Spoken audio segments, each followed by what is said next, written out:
Para mí es un honor que me hayan invitado a participar en este evento, ¿verdad? Y poderlo coordinar. Les doy la más cordial bienvenida a todos nuestros asistentes. Le doy un agradecimiento muy especial a toda la industria que nos permite, ¿verdad? Que nos ayuda a hacer esta semana y el día de hoy especialmente a AstraZeneca. Bueno, pues vamos a hablar hoy de tratamiento. Ayer, si nos acompañaron, ayer este programa de la Sociedad Mexicana de Neumología y Cirugía de Tórax habló sobre diagnóstico, sobre lo que es el asma y sobre el diagnóstico. El día de hoy vamos a hablar de tratamiento tanto de asma leve, moderado y asma grave. Y en días posteriores se hablará sobre el asma de difícil manejo. Para este día, pues bueno, voy a presentar con mucho gusto al doctor Jorge Salas. El doctor Jorge Salas nos va a hablar sobre, justamente sobre el tratamiento del asma grave. Como ustedes saben, es muy conocido, el doctor Jorge Salas, pues es director general del Instituto Nacional de Enfermedades Respiratorias, Ismael José Villegas. Es profesor adjunto del curso de especialización en neumología de la Facultad de Medicina de la UNAM. Asimismo, coordinador del subcomité académico de neumología de la misma institución y consejero titular del Consejo Interno Asesor de Estudios de Posgrados de ahí mismo. Tiene el honroso reconocimiento al mérito médico de 2021. Muchas felicidades, doctor. Ya lo habíamos felicitado, pero muchas felicidades y muchas gracias por estar con nosotros y haber preparado esta presentación. Después tendremos al doctor Carlos Andrés Celis Preciado. Él nos va a presentar un caso clínico donde vamos a poder ver parte de esto que vamos a comentar tanto el doctor Salas como yo del tratamiento. El doctor Celis, pues es profesor asistente de Medicina Interna y Neumología. Él se formó en la Facultad de Medicina en la Pontificia Universidad Javeriana. Él es neumólogo, es neumólogo clínico, trabaja en la unidad de neumología del Hospital Universitario San Ignacio en Bogotá, Colombia. Y yo creo que en esta parte pues vamos a conjuntar lo que estamos platicando para que quede muy claro pues los lineamientos del tratamiento. Y pues yo soy la doctora Catalina Casillas, muy contenta de estar aquí, ¿verdad? Yo soy egresada del Hospital General de México, soy jefe del servicio de neumología aquí en la institución donde me formé. Estoy como gobernadora del capítulo metropolitano de la sociedad y también estoy como jefe de sección de esta mesa, de la mesa actual. Soy profesor titular de la Facultad de Medicina, tanto de pregrado como del curso de posgrado. Y bueno, pues estoy feliz de estar aquí y espero que esta charla sea de su interés y obviamente que nos ayude a tratar mejor el asma. Como sabemos, el asma pues es una enfermedad sumamente prevalente en nuestro país, bueno, todos los países del mundo, pero en nuestro país es sumamente prevalente y es una enfermedad que, como sabemos, está mal controlada. Está mal controlada, el control está por ahí del 8-9%, y entonces pues algo estamos haciendo mal definitivamente, ¿verdad? Y entonces tenemos que tomar las pautas y poder retomar estas guías que ya las conocemos, que cambian un poquito año con año tratando de mejorar, ¿verdad? Un poquito y a veces un pocote porque son sustanciales los cambios.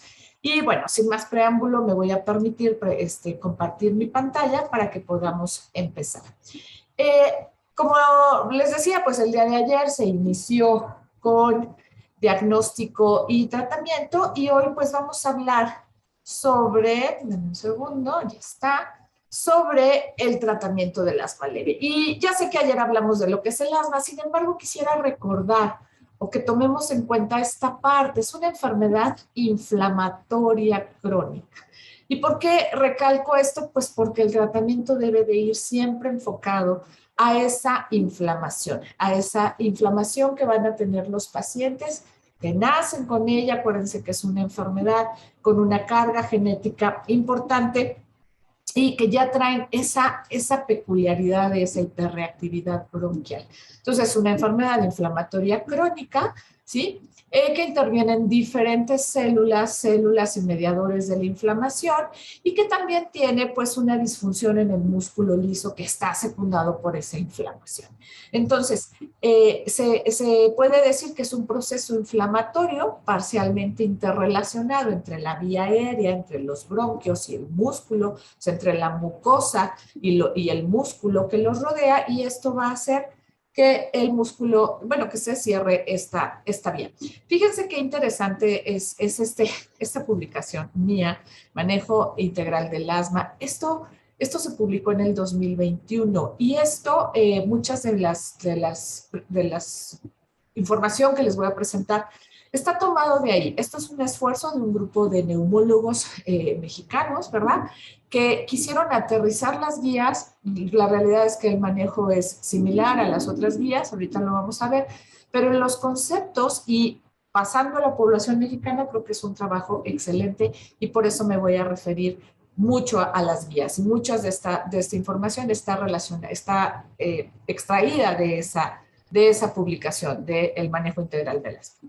Aquí esta lámina, pues insisto, esto lo vieron ayer, pero quiero recalcar esa inflamación importante y que nos va a dar esa hiperrespuesta en las vías aéreas, ¿verdad? Pero más que nada, quiero recalcar aquí esa remodelación, ese remodelamiento de la vía aérea, que si nosotros no trabajamos de forma adecuada con nuestros pacientes, va a ser lo que nos va a dar al traste con ellos. Cuando nosotros tenemos un remodelamiento de la vía aérea que se da secundario a un mal manejo, a un mal control, a la vuelta del tiempo, ese paciente va a tener mayor pérdida de función pulmonar y mayor deterioro, ¿verdad?, de su vida en general, o sea, una calidad de vida peor. Hay muchas circunstancias que pasan o hay mucho contexto que pasa alrededor de un paciente con asma. Nosotros sabemos que la enfermedad es muy variable en el tiempo, que hay periodos que el paciente no se siente mal, que hay periodos en que está autolimitada esa enfermedad y que el paciente dice, ahorita estoy bien porque no me estoy ahogando del todo, pero está teniendo inflamación, está teniendo un componente inflamatorio y un proceso de remodelamiento en su vía aérea, y eso es lo que tenemos que atacar. Bueno, acuérdense que tenemos diferentes endotipos en el asma. Está dividido dos básicamente con inflamación tipo 2, que es este cuadro muy aparatoso que se junta con sinusitis, con disfagia, con rinitis, etcétera, pólipos quizá. Y los pacientes que no tienen inflamación tipo 2. Hay que dividirlos también para poder saber a qué área nos vamos a ir o a qué tipo de tratamiento es al que va a responder más ese paciente. Pero insisto, lo que tenemos que evitar a toda costa, ¿verdad? O que yo creo que todos nuestros esfuerzos, aparte de manejar los síntomas, tienen que ir enfocados a evitar el remodelamiento de la vía aérea. ¿Qué es ese remodelamiento de la vía aérea? Ayer en la plática que estuvo muy interesante, ayer en la noche, hablaban de ese remodelamiento en un modelo, si ustedes estuvieron ayer, esto lo hicieron en un modelo, ¿no? Matemático, en un modelo, no se hizo en la vida real. Sin embargo, se vio cómo se van dando estos cambios. Estos cambios de remodelación, pues van a ser unos cambios estructurales que están en la membrana basal, ¿verdad? Que hay una alteración entre la interacción de todas los componentes de este bronquio, ¿verdad? Del epitelio, del mesénquima, de la angiogénesis, hasta de la proliferación neuronal, y hay hipertrofia del músculo liso e hiperplasia de las glándulas. Esto va haciendo que este paciente cada vez tenga la vía aérea más cerrada y que no sea reversible. Por eso les digo, el hecho de que el paciente presente una remodelación o remodelamiento va a hacer que cada vez su calidad de vida sea peor. Por lo tanto, es algo que tenemos que trabajar. Y la única forma de trabajar en esto es evitar esa inflamación. Por lo tanto, nosotros debemos de diagnosticar a nuestro paciente de forma correcta. Ya también no me voy a meter mucho en esto porque pues ayer se habló del diagnóstico. Nosotros tenemos que buscar, ¿verdad?, si ese paciente es asmático o no. Acuérdense que hay otras enfermedades que pueden ser diagnóstico diferencial y si nosotros no tratamos la enfermedad correcta, ¿verdad?, pues no vamos a tener un resultado adecuado. Entonces tenemos que llegar al diagnóstico. Pero también mucho ojo. Acuérdense que en los pacientes es muy difícil, ¿verdad? A veces tener ese diagnóstico, tener la evidencia, nos tenemos que basar en los síntomas cardinales, tos, disnea, opresión y sibilancias, y sabemos que con 2 de estos ya podemos nosotros ver si ese paciente tiene variabilidad, si empezó desde niño, si es más cuando hace frío, cuando bla, bla, todos los factores que ya vieron y que ya conocen, y poder llegar realmente a un diagnóstico adecuado. Dentro de la gravedad que también va a influir para nuestro tratamiento, pues está la clasificación en cuanto a la obstrucción, que sabemos nosotros que hacemos el diagnóstico con nuestra espirometría y que después, de acuerdo al valor del BEF1, vamos a poder catalogar. Sin embargo, la gravedad está más dada o el tratamiento está más dado por el evento día a día, por cómo se va a comportar el paciente en su día a día, cuántos eventos, cuántos despertares, cuántos síntomas tiene. Y entonces es muy importante que nosotros podamos saber en qué paso está ese paciente. También tenemos que ver los fenotipos para saber a qué tratamiento va a responder de mejor manera, como el fenotipo de asma alérgica, que inicia, insisto, niños muy pequeñitos empiezan con esta sintomatología, hay antecedentes importantes en la familia de atopias en el mismo paciente, la mamá, el papá, etcétera, el hermano, ¿verdad? O ese asma no alérgica, ¿verdad? Que va a tener una respuesta irregular a esteroides, entonces que tenemos que buscar la estrategia. También ese asma de inicio tardío, en donde vamos a necesitar dosis más altas de esteroides. Son pacientes que pues son silbadores tardíos, también se les ha llamado así, empiezan en la edad adulta, ¿verdad? Pueden ser mujeres, a veces se desencadena con el embarazo. Y entonces sabemos de entrada que ese paciente, si empezamos con dosis bajas de esteroides, pues vamos a tener una mala respuesta. Entonces hay que ir pensando ya desde que hacemos la historia clínica que quizás ese paciente va a requerir dosis más altas de esteroides. El asma ya con remodelamiento, pues es el peor, ¿verdad? Es ese paciente que va a tener una reversibilidad baja o nula después de años de padecer esta enfermedad con un mal tratamiento. Y a veces están diagnosticados, a veces nos dicen, yo tengo diagnóstico de asma desde niño, pero desafortunadamente nunca le dieron un tratamiento de forma adecuada. Y ese paciente con asma, con obesidad, pues ya saben, síntomas muy aparentes, usualmente sin eosinofilia, puede ser que tampoco nos responda bien al manejo y que sea de esos pacientes que tenemos que buscar otras estrategias. ¿Cuáles son los objetivos generales del tratamiento? Pues como en toda enfermedad, todo paciente, pues tenemos que aliviar los síntomas, ¿no? Lo que tenemos que buscar es que ese paciente no se esté ahogando, que ese paciente pues tenga las menos restricciones de las actividades cotidianas. Esto me encantó. Yo siempre les digo a los pacientes, a mis estudiantes, perdón, tienen que manejar a su paciente de tal manera que parezca que no está enfermo, que con sus medicamentos se mantenga como un paciente sin la enfermedad, ¿sí? A ese punto tienen que llegar. Entonces, esto que también lo saqué de mía, ¿verdad? Así como tal, burlando anular las restricciones a las actividades cotidianas. Les ha llegado seguro pacientes que de repente dicen, sí, me mantengo muy bien mientras no me ponga perfume, mientras no tenga mascotas, mientras no haga ejercicio, mientras, pues, ¿qué calidad de vida es eso, no? O sea, tenemos que llevar a nuestro paciente a una vida lo más normal posible. Claro que entre nuestras medidas generales, pues hay que quitar esos desencadenantes, pero tratemos de llevar a nuestro paciente a una vida normal. Pero más importante que el alivio y control de síntomas, o por lo menos a la par, es la reducción del riesgo futuro. Dos cosas. Una, del riesgo de exacerbaciones. Ustedes saben que cualquier exacerbación para un paciente neumópata es lo peor que le puede pasar. Con cada exacerbación va disminuyendo su probabilidad de sobrevida, ¿no? O sea, entre más exacerbaciones tengas, el paciente tiene más probabilidades de morir. Pero también va disminuyendo la función pulmonar o la capacidad pulmonar y eso va deteriorando su calidad de vida. Quizá no se muera, pero va a tener una calidad de vida peor cada vez. Entonces, pues hay que hacer esto, ¿no? Entonces, hay que quitar ese riesgo, hay que disminuir el riesgo de la alteración de la función pulmonar y en esto va implícito disminuir el riesgo de ese remodelamiento. Efectivamente, hay que quitar los disparadores como parte del tratamiento. Ese control del ambiente. Evitar a toda costa, ¿sí? Infecciones de repetición. Como les decía, cualquier exacerbación pues nos va a descontrolar al paciente. Entonces, evitemos infecciones de vías respiratorias. Tratemos de que ese paciente esté vacunado, de que tenga los cuidados adecuados. El tabaquismo sabemos que es un disparador también. Entonces, pues hay que evitar que los papás fumen o si es un adulto que fume esta persona. Actividad física no se refiere a que tengamos al paciente estático, más bien que le demos actividad física. Ustedes saben que todos los pacientes tienen que tener actividad física para disminuir riesgos de muchas cosas, ¿verdad? Entre ellas del cáncer de pulmón. bueno, el cáncer de todos niveles. Evitar exposición ocupacional. Si ese paciente está en un ambiente contaminado, pues que usen las protecciones que requiere para poder hacer su trabajo. Evitar medicación que empeore el asma. No todos los pacientes responden a AINES, no todos los pacientes responden a algún medicamento, pero sí hay algunos que empeoran. Hay que detectarlos y evitar esos medicamentos que pueden desencadenar.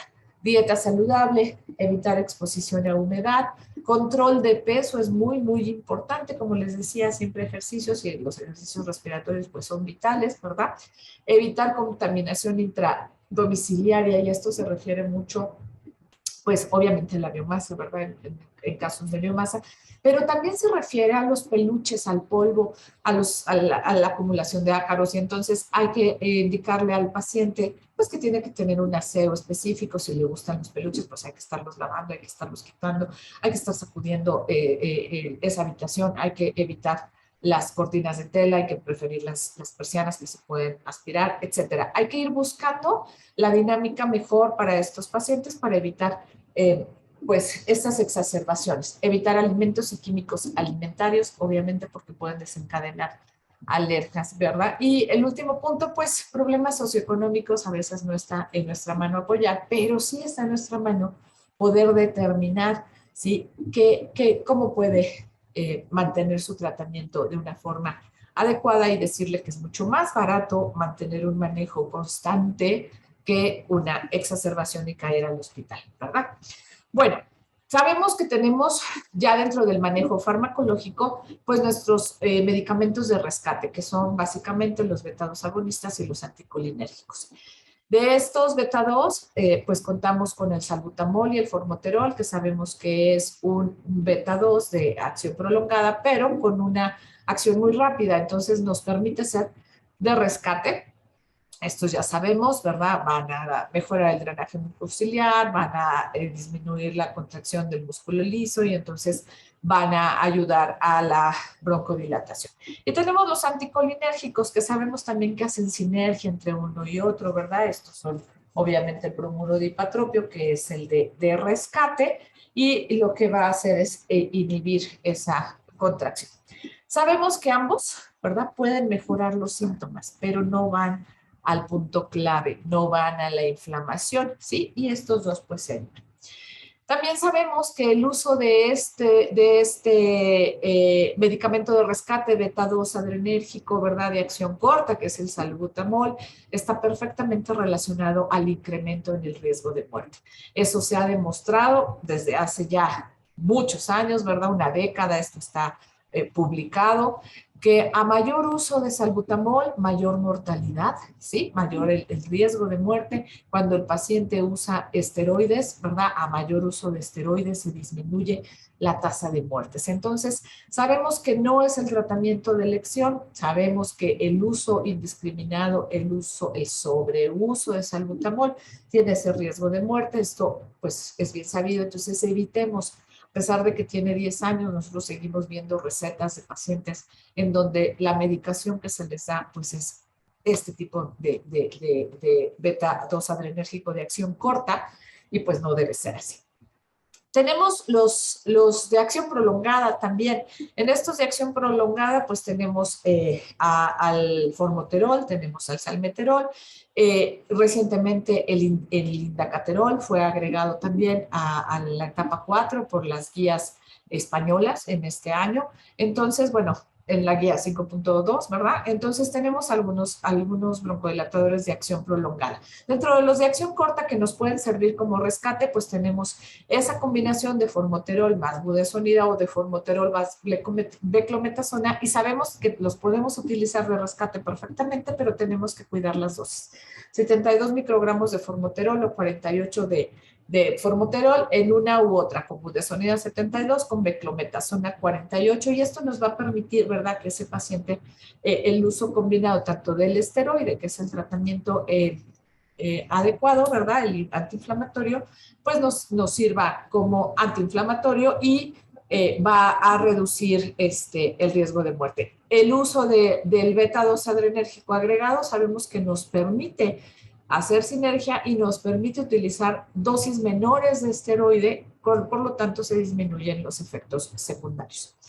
De estos también hay que tener mucho cuidado, ¿verdad? Sabemos nosotros que pues actúan en diferentes áreas y que estos pacientes, si son a dosis altas, pueden ocasionar hipotensión, taquicardia o palpitaciones y eso o daño al sistema nervioso central, y por eso hay que cuidar la dosis, como les acabo de comentar. Bueno, sabemos de los anticolinérgicos, esta es una opción, ¿verdad? Los anticolinérgicos, pues cuando el paciente no puede utilizar salbutamol o, como ya habíamos comentado, hacen sinergia en el rescate y nos puede funcionar. En cuanto a los corticosteroides inhalados, pues sabemos que esa es la piedra angular del tratamiento, esa es la base del tratamiento, nos van a controlar la inflamación, están utilizados en el paso 1 y 2. Aquí lo mencionan solo cuando el paciente inhale un broncodilatador de acción rápida.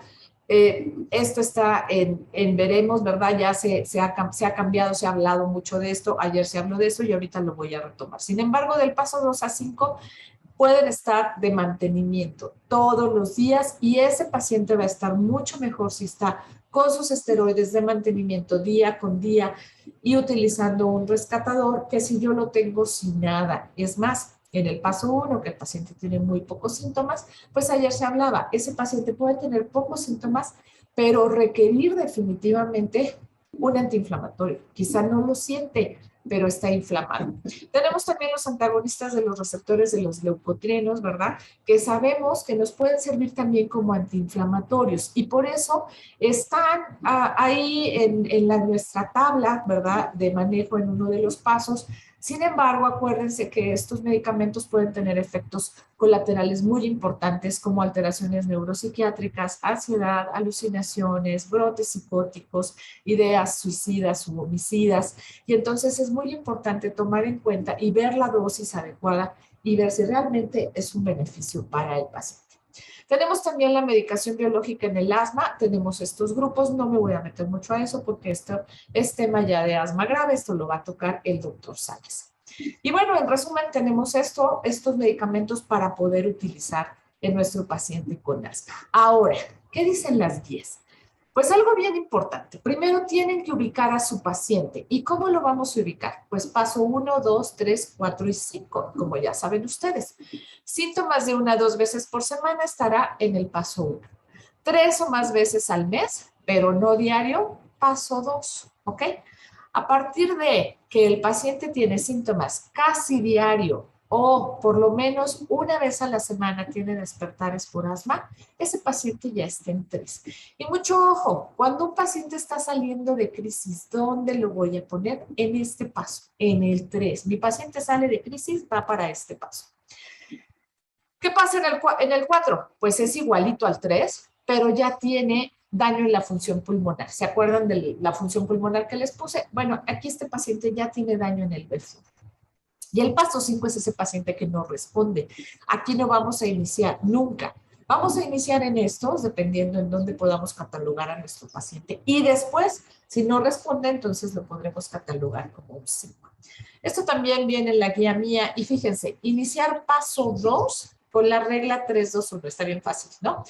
Si se cumple con cualquiera de los siguientes. Más de 3 síntomas al mes, más de 2 crisis con corticosteroides sistémicos en el último año o más de una hospitalización en el último año. Si mi paciente en el año anterior tuvo 2 crisis, ese paciente ya está en 2, aunque ahorita esté medio controlado, está en 2, ¿ok? Si tuvo una hospitalización en el último año, ese paciente está en 2, ¿ok? Y ya con esto, este es el flujograma o el panorama que pone Mía. Yo sé que no lo alcanzan a ver, ¿verdad? Pero como soy buena gente, se los puse así. Fíjense, paso 1 y 2, diario, como primera opción, ¿verdad? Diario, no como, sí, como primera opción. Vamos a tener corticosteroides de control, ¿sí? A partir del paso 2, a dosis bajas, todos los días. En el 1 dice que solo de rescate, pero aquí nos pone de rescate esa combinación que yo les decía. Corticosteroide inhalado más formoterol como rescate. No acción corta, formoterol, que nos va a actuar rápido, pero es de acción prolongada. Sin un controlador diario. A partir del 2 ya tenemos un controlador diario que como una opción puede ser que no. Y ese rescate que tanto puede ser el de acción corta como el de acción prolongada. Sin embargo, sabemos que es mejor el de acción prolongada. Sin embargo, siempre irá acompañado de su esteroide, ¿sí? En alguno de los textos dice siempre y cuando, o sea, siempre el beta 2 cuando vaya acompañado del esteroide. O siempre acompañar al beta 2 con el esteroide. Tenemos como opción, ¿verdad? Como opción secundaria, igual que no se le ponga, dijimos que el inhibidor de leucotrienos puede ser utilizado como antiinflamatorio, entonces ese podría entrar y los rescates que ya hablamos. ¿Qué dice Gina al respecto? Es prácticamente lo mismo. Paso 1, solo cuando lo necesite, y aquí pone claramente corticosteroide inhalado más formoterol. Y como una alternativa, ¿verdad? Es usar bajas dosis diario, ¿verdad? En el paso 2, ¿sí? Que es la mejor opción. Fíjense, ayer se hablaba del paso 1. Insisto, ese paciente puede ser que le vaya mucho mejor a la larga. Yo estoy de acuerdo con el modelo que comentaron ayer. Es un paciente que está inflamado. Es un paciente, perdón, que requiere manejo. Ahora, paso 3 y 4. Este paciente que ya tiene síntomas diarios o el que comentamos que sale de crisis. Diario le vamos a poner dosis bajas de esteroide más su beta 2 de acción prolongada. Y de rescate el mismo, lo que conocemos como terapia MART, ¿verdad? O el rescate con acción corta. Y en el caso del 4, lo único que vamos a agregar aquí es teotropio. En prácticamente todas las guías se aumenta teotropio en el 4 o en el 5, ¿ok? Pero bueno, es un paciente que ya está en un asma más avanzado. Y de rescate la misma combinación, ¿sí? O de acción corta. ¿Y qué nos dice Gina al respecto? Pues exactamente lo mismo, pero fíjense que aquí en el 4, ¿sí? Las guías Ginas no mencionan todavía al anticolinérgico. Ellas lo mencionan hasta el paso 5. No me voy a meter al paso 5 porque ya es tema del doctor Sales. Vean, esto es la guía GUMA, y en la guía GUMA, en la última actualización, ¿sí? Nos pone, ellos acuérdense que los españoles manejan hasta el escalón 6, que es el paciente más grave.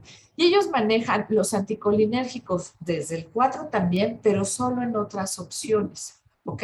Manejan primero esta combinación que yo les decía, corticosteroides a dosis medias, ¿verdad? A dosis moderadas, más el broncodilatador de acción prolongada. En la guía nueva de GEMA, la GEMA 5.2, ya nos menciona aquí aparte de formoterol, salmeterol, nos maneja indacaterol, ya autorizado para 4, y los inmunológicos los pasa hasta el escalón 6. Pero bueno, esto ya es, insisto, es tema del doctor. Como siempre, control, revisar que nuestro paciente esté utilizando de forma adecuada los inhaladores, que eso es básico para que el paciente tenga control, y revisar definitivamente que el paciente mida su control. Esto es con los cuestionarios, ¿verdad? El asma control test, que es quizá el más fácil de utilizar, ¿verdad? Para que el paciente vaya tachando y diga, tengo tantos puntos, estoy controlado o no tengo puntos. Eso es un tema muy importante porque los pacientes creen que están controlados y no, pero en este control del asma estable siempre hay que estar revisando todas las comorbilidades, revisar esos cuestionarios para ver si de veras mi paciente está bien controlado o tengo que escalar. O si mi paciente está tan bien controlado que ahora tengo que desescalar. ¿Cuándo podemos desescalar un paciente? Después de 3 meses que ha estado con control. Cuando yo lo tengo bien controlado y pasan 3 meses, puedo pensar en bajar la dosis de esteroide, por ejemplo, ¿verdad? Acuérdense que va bajas, moderadas y dosis altas, y puedo bajar a dosis más bajas al siguiente escalón hacia abajo, siempre y cuando ese paciente esté controlado. Bueno, y esto del Día Mundial del Asma, ¿verdad? Que fue el día de ayer cuando empezamos nuestras sesiones, pues el lema es cerrando las deficiencias en la atención del asma. Y yo creo que una deficiencia muy grande que seguimos teniendo es que nuestro paciente no sepa si está controlado o no. Por lo tanto, los cuestionarios tienen que estar el paciente tiene que saber llenar esos cuestionarios y poder determinar si está controlado. Dentro de estas deficiencias, pues maneja todo, ¿verdad? Que le demos al paciente el mejor tratamiento posible, que ya vimos ahorita algunos de los lineamientos, ¿verdad? Que tenga esa atención que debe tener sin importar pues todo, raza, posición socioeconómica, etcétera. Entonces es un desafío muy grande, pero ese es el lema y creo que está muy bien tratar de cerrar esas brechas. Pues muchísimas gracias. Yo voy a dejar de compartir y le voy a dar paso al doctor Salas para que nos hable, por favor, del tratamiento de asma grave. Adelante, doctor. Muchas gracias. Katy, te saludo con gusto nuevamente. Y también al doctor Carlos Ellis. Es un privilegio estar con ustedes. También agradezco que, pues, amablemente me invitaron y es para mí un gusto poder compartir estos minutos. Bueno, creo que la exposición, sin duda alguna, que ha hecho Katy en los minutos anteriores es bastante detallada. Ha tocado aspectos puntuales, claves de lo que es no solo el diagnóstico, sino el tratamiento en las diferentes etapas del asma. Y esto me va a permitir a mí, quizá entonces, ser un poquito más puntual en lo que es el asma grave. Estoy compartiendo la presentación. Entonces, bien. Ya vimos que el diagnóstico de asma puede ser tan simple como las pistas clínicas y digamos reforzadas con un estudio funcional respiratorio simple, como es la espirometría, pero puede llegar a ser tan complejo como tener la necesidad de determinar si un paciente tiene una condición de gravedad en su asma. Y precisamente es como esta guía latinoamericana de asma, en la que yo voy a presentar de varias guías que prácticamente todas convergen en los criterios, pero que me gusta presentarlas porque prácticamente todas ellas participan neumólogos mexicanos y que son quienes están aquí en estos días platicando con todos nosotros. Entonces, el asma grave ya quedó perfectamente definido, que es aquella que requiere altas dosis de corticosteroides inhalados, siempre asociado a un segundo medicamento broncodilatador, de tal manera que lo que se está tratando con estas dosis altas de medicamentos inhalados es prevenir que el paciente pierda el control de la enfermedad o que no se alcance. Por supuesto, para llegar al caso al diagnóstico de asma grave se requiere ya que el asma esté confirmada. Y Katy fue muy puntual cuando se dice, bueno, para iniciar tratamiento no se empieza en el último paso, sino hay que tener la seguridad antes del diagnóstico de definir perfectamente el perfil de ese paciente para poderlo clasificar. Y esto es precisamente lo que se hace, que el paciente está confirmado, pero que se tiene que explorar cuidadosamente las comorbilidades que pueda tener o que puedan estar influyendo en el descontrol de la enfermedad, que por cierto con frecuencia pasan de lado en muchos pacientes, y por supuesto también descartar lo que es un problema tan frecuente que son fallas en el uso de los inhaladores, como es la técnica de inhalación, la adherencia, la confusión entre los medicamentos, el terminar los esquemas de tratamiento antes de tiempo. Este es un punto importantísimo y por eso claramente Katy lo decía, esta es una enfermedad crónica que va a requerir de un cuidadoso monitoreo del paciente de aspectos tan simples como esto, que si se nos van de lado, el paciente puede tener un fracaso en la respuesta al tratamiento de algo que simple y sencillamente no debería de ocurrir. Entonces, con estos criterios, es que entonces uno puede establecer la gravedad del asma. Vean ustedes que la iniciativa global del asma ha mostrado claramente que del 100% de los pacientes, el 24% de ellos se encuentran en pasos avanzados del tratamiento, pasos 4 y 5, pero que si uno es más específico en el cuidado de las características del paciente, de la definición, algunos de ellos corresponderán con criterios de asma de difícil control y disminuye ya a un 17%, está en estos cuatro, en los pasos 4 o 5 de tratamiento, pero tienen un pobre control de síntomas. Y si uno todavía se va a más detalle, se puede de caracterizar al paciente, vean que se puede bajar a un 3.7 por ciento de prevalencia. Estos son pacientes de pobre control de los síntomas, a pesar de tener una buena adherencia y una adecuada técnica de inhalación. Significa que el tratamiento está bien, lo están llevando bien, sin embargo no se alcanza el control de la enfermedad. Y eso se traduce en síntomas y en cambios en la función respiratoria. Este pequeño porcentaje de pacientes son en los que tenemos que dirigir nuestra mirada específicamente en este momento, porque son pocos, pero son los de mayor riesgo, son los más graves, obviamente, por definición, son los que acuden a las salas de urgencias, son los que se hospitalizan con frecuencia, tienen altos costos de atención no solo para el paciente y la familia, sino también para las instituciones de salud. Y lo más importante, son los que tienen el mayor riesgo de complicaciones y, por supuesto, muerte. Entonces, creo que sí tenemos que ser muy meticulosos en la definición del paciente, el seguimiento, el tratamiento, de tal manera que podamos bajar este porcentaje de pacientes. ¿Cuáles son los criterios? Bueno, de un asma grave no controlada ya se veía, ¿no? Los diferentes cuestionarios de síntomas o de calidad de vida, 2 o más exacerbaciones graves, 2 o más ciclos de esteroides sistémicos orales, principalmente en el año previo, que hayan estado hospitalizados y, por supuesto, de manera importante, cambios ya persistentes en la función respiratoria, como una obstrucción más grave, más fija.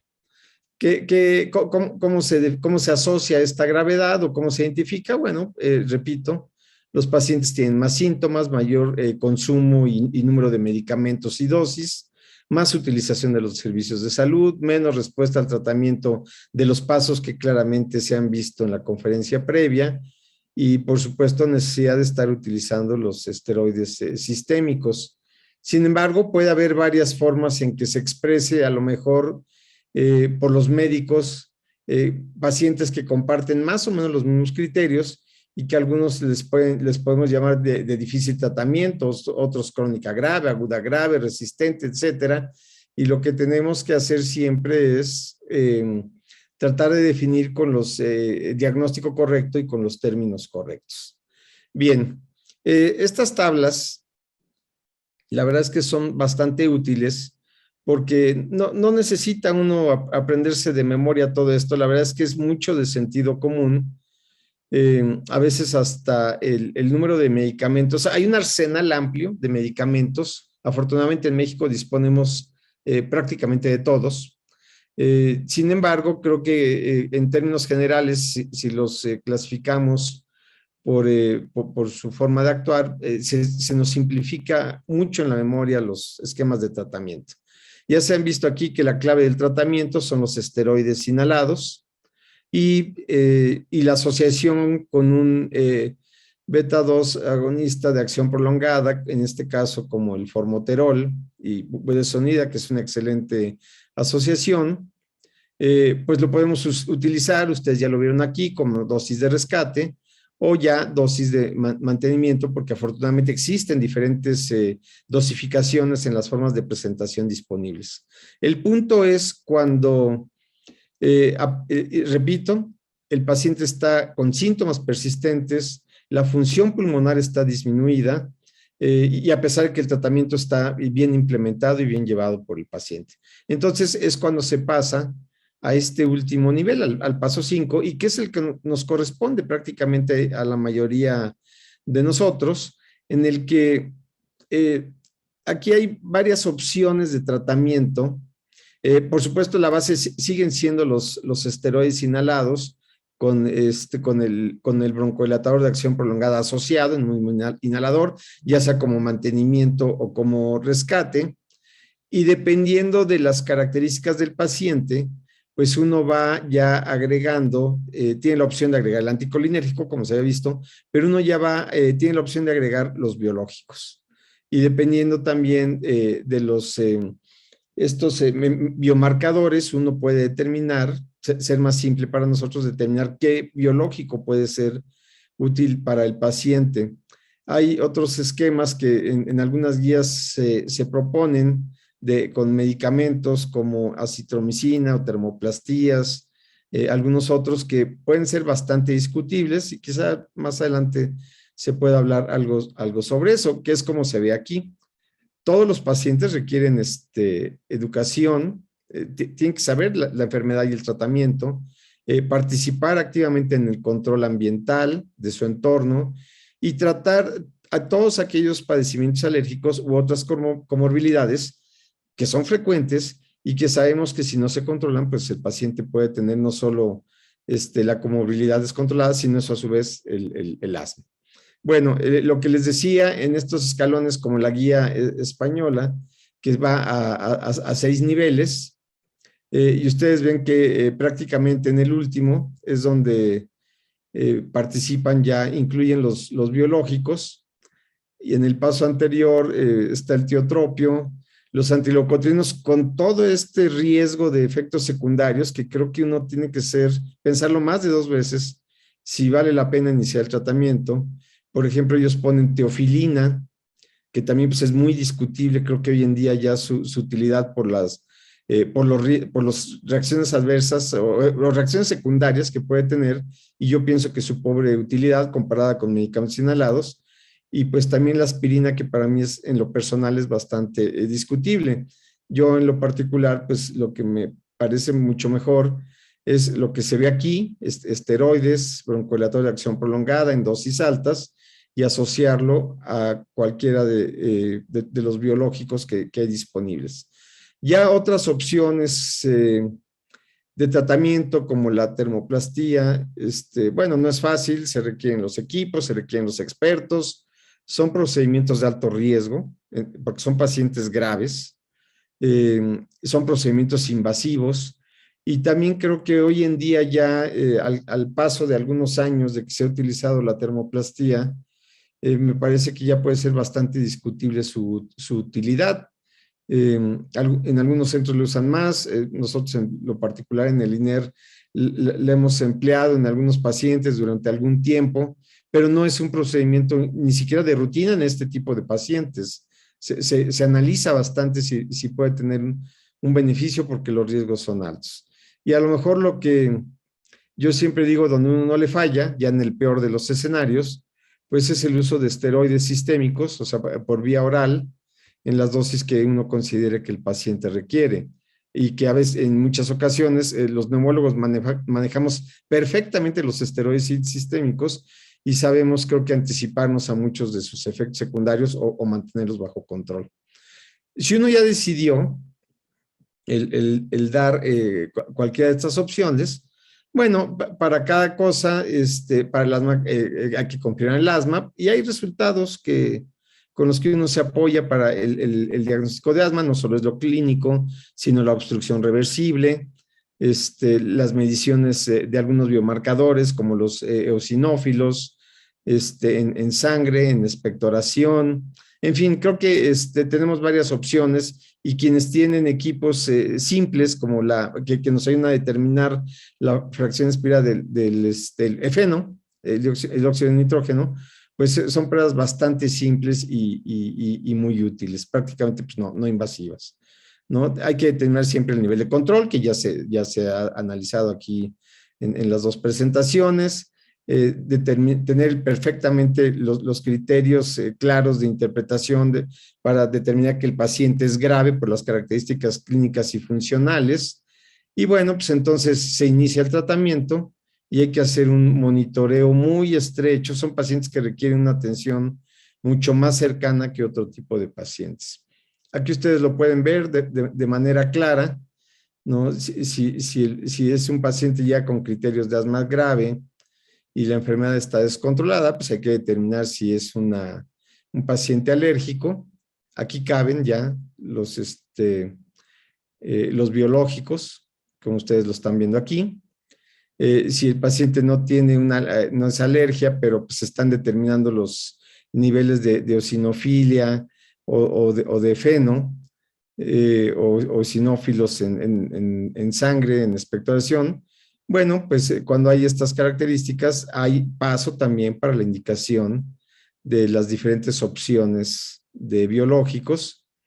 Y al menos que prácticamente todo esto esté negativo, esté en parámetros dentro de lo normal, bueno, pues ya se va viendo otras opciones, como veíamos, tiotropio, macrólidos, y pues posiblemente hasta llegar a una termoplastía, como ustedes lo están viendo ya en estos extremos. Creo que este grupo de pacientes es verdaderamente excepcional. Mi impresión es que son pocos pacientes. Es una cosa, una expresión mía. El número de pacientes que vemos en urgencias del instituto, en hospitalización, en el INER, pues a lo largo del año son cientos de pacientes. Hemos hospitalizado en los últimos años más de 3,000 pacientes.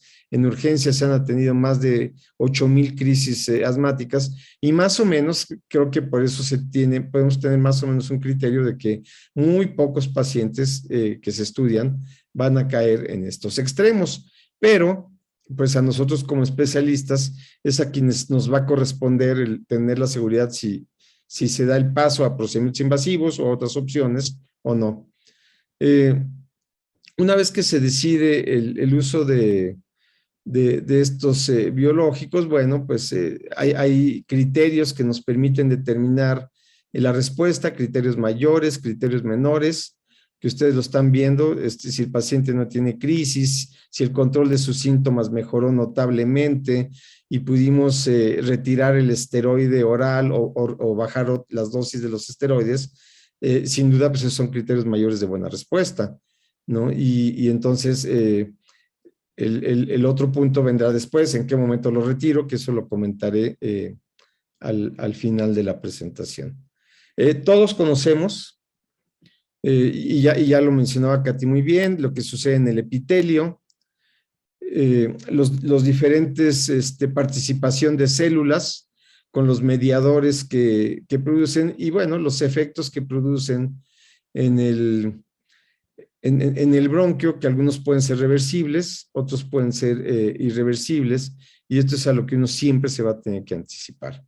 La historia del tratamiento del asma grave, pues ustedes ven que se inició con esteroides sistémicos, se fue avanzando a esteroides inhalados, y hoy en día omalizumab ya tiene casi 20 años de uso, ya hay una buena experiencia en el mundo, pero ya más recientemente pues hay un boom en el que pues, los años de investigación que se han llevado de las diferentes opciones nos permiten contar con un abanico de medicamentos que incluso algunos de ellos ya se han ido descartando, y algunos cuantos son los que ya sin duda mantienen un beneficio claro, como ustedes lo están viendo en la diapositiva, y en donde interactúan estos medicamentos. Omalizumab en incremento de la inmunoglobulina E, mepolizumab, resdizumab anti-interleucina 5, benralizumab también en el receptor de la interleucina 5, y el dupilumab en la IL-4. Entonces, conociendo esto, pues creo que eso también nos puede facilitar cuál es la mejor opción de tratamiento para el paciente.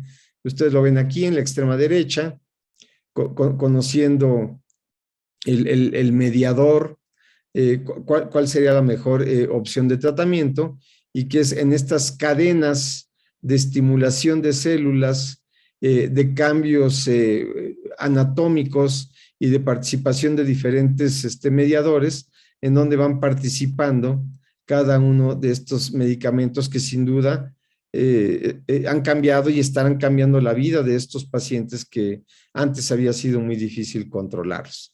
Entonces aquí está perfectamente claro, de acuerdo al fenotipo, ¿no? Las formas alérgicas, bueno, omalizumab con su biomarcador que mejor representa cómo se va a vigilar la respuesta. Puede haber formas eosinofílicas no alérgicas, y bueno, ahí tal vez el omalizumab, pero lo que no hay duda es que aquí ya el abanico de opciones de biológicos es mucho más amplio, y la forma de vigilar tanto en formas eosinofílicas no alérgicas y no eosinofílicas, o bien de comparticipación de otro tipo de células muy inflamatorias en el que se salen el uso de los biológicos y entonces son estas opciones que había comentado. Creo que sin duda son los menos pacientes, ¿no? Entonces, todos son estos los más comunes, los más efectivos, los disponibles, todos son anticuerpos monoclonales, cada uno con su particularidad, hacia dónde va, qué vías va a bloquear, qué mediadores va a bloquear. Algunos de ellos, como ustedes pueden ver, se usan en niños para quienes atienden niños pequeños, de 6 años en adelante, otros ya de 12 años en adelante. Por supuesto, siempre en pacientes adultos, las dosis se van a ir adaptando. Y la verdad pienso que son medicamentos que están demostrando no solo eficacia, sino también seguridad. Sin embargo, creo que todavía por el tiempo que llevamos de uso, no nos debemos confiar. Casi siempre lo que se recomienda es que la aplicación del anticuerpo tiene que ser en el hospital o en el consultorio bajo una vigilancia médica, observar al paciente unos minutos y si no sucede nada, se va a casa tranquilo, se vuelve a citar y así pues al cabo de varias aplicaciones cuando no ha sucedido nada.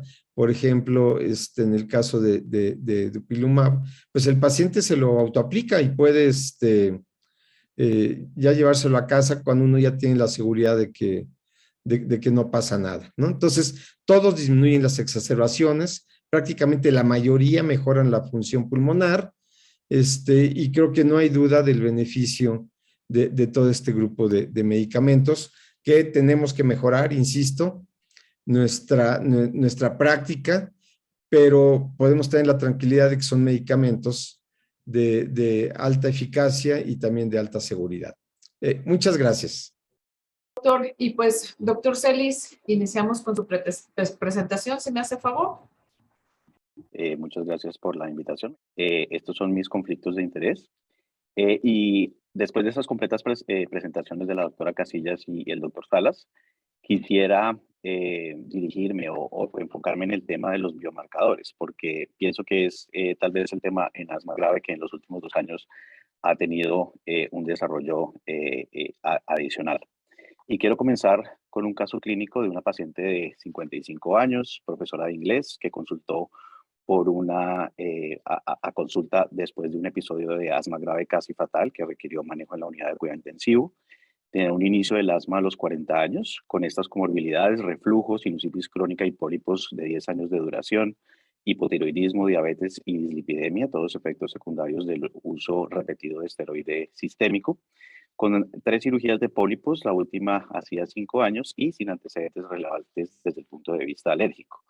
En ese momento estaba siendo manejada con formoterol budesonida 164.5 cada 12 horas, Montelukast, tratamiento para su sinusitis y usaba en promedio 4 a 8 veces el día el salbutamol, más los medicamentos que ven ustedes adicionales para el control de sus comorbilidades. En esta línea del tiempo quise de alguna forma esquematizar cómo había sido los 12 meses previos de esta paciente. Como ustedes ven, múltiples ciclos de prednisona y entre ciclos con un mal control de la enfermedad, con ACTs por debajo de 20, 2 hospitalizaciones y en el momento de esas hospitalizaciones feno alto y una disminución del nivel de eosinófilos mientras la paciente recibía prednisona.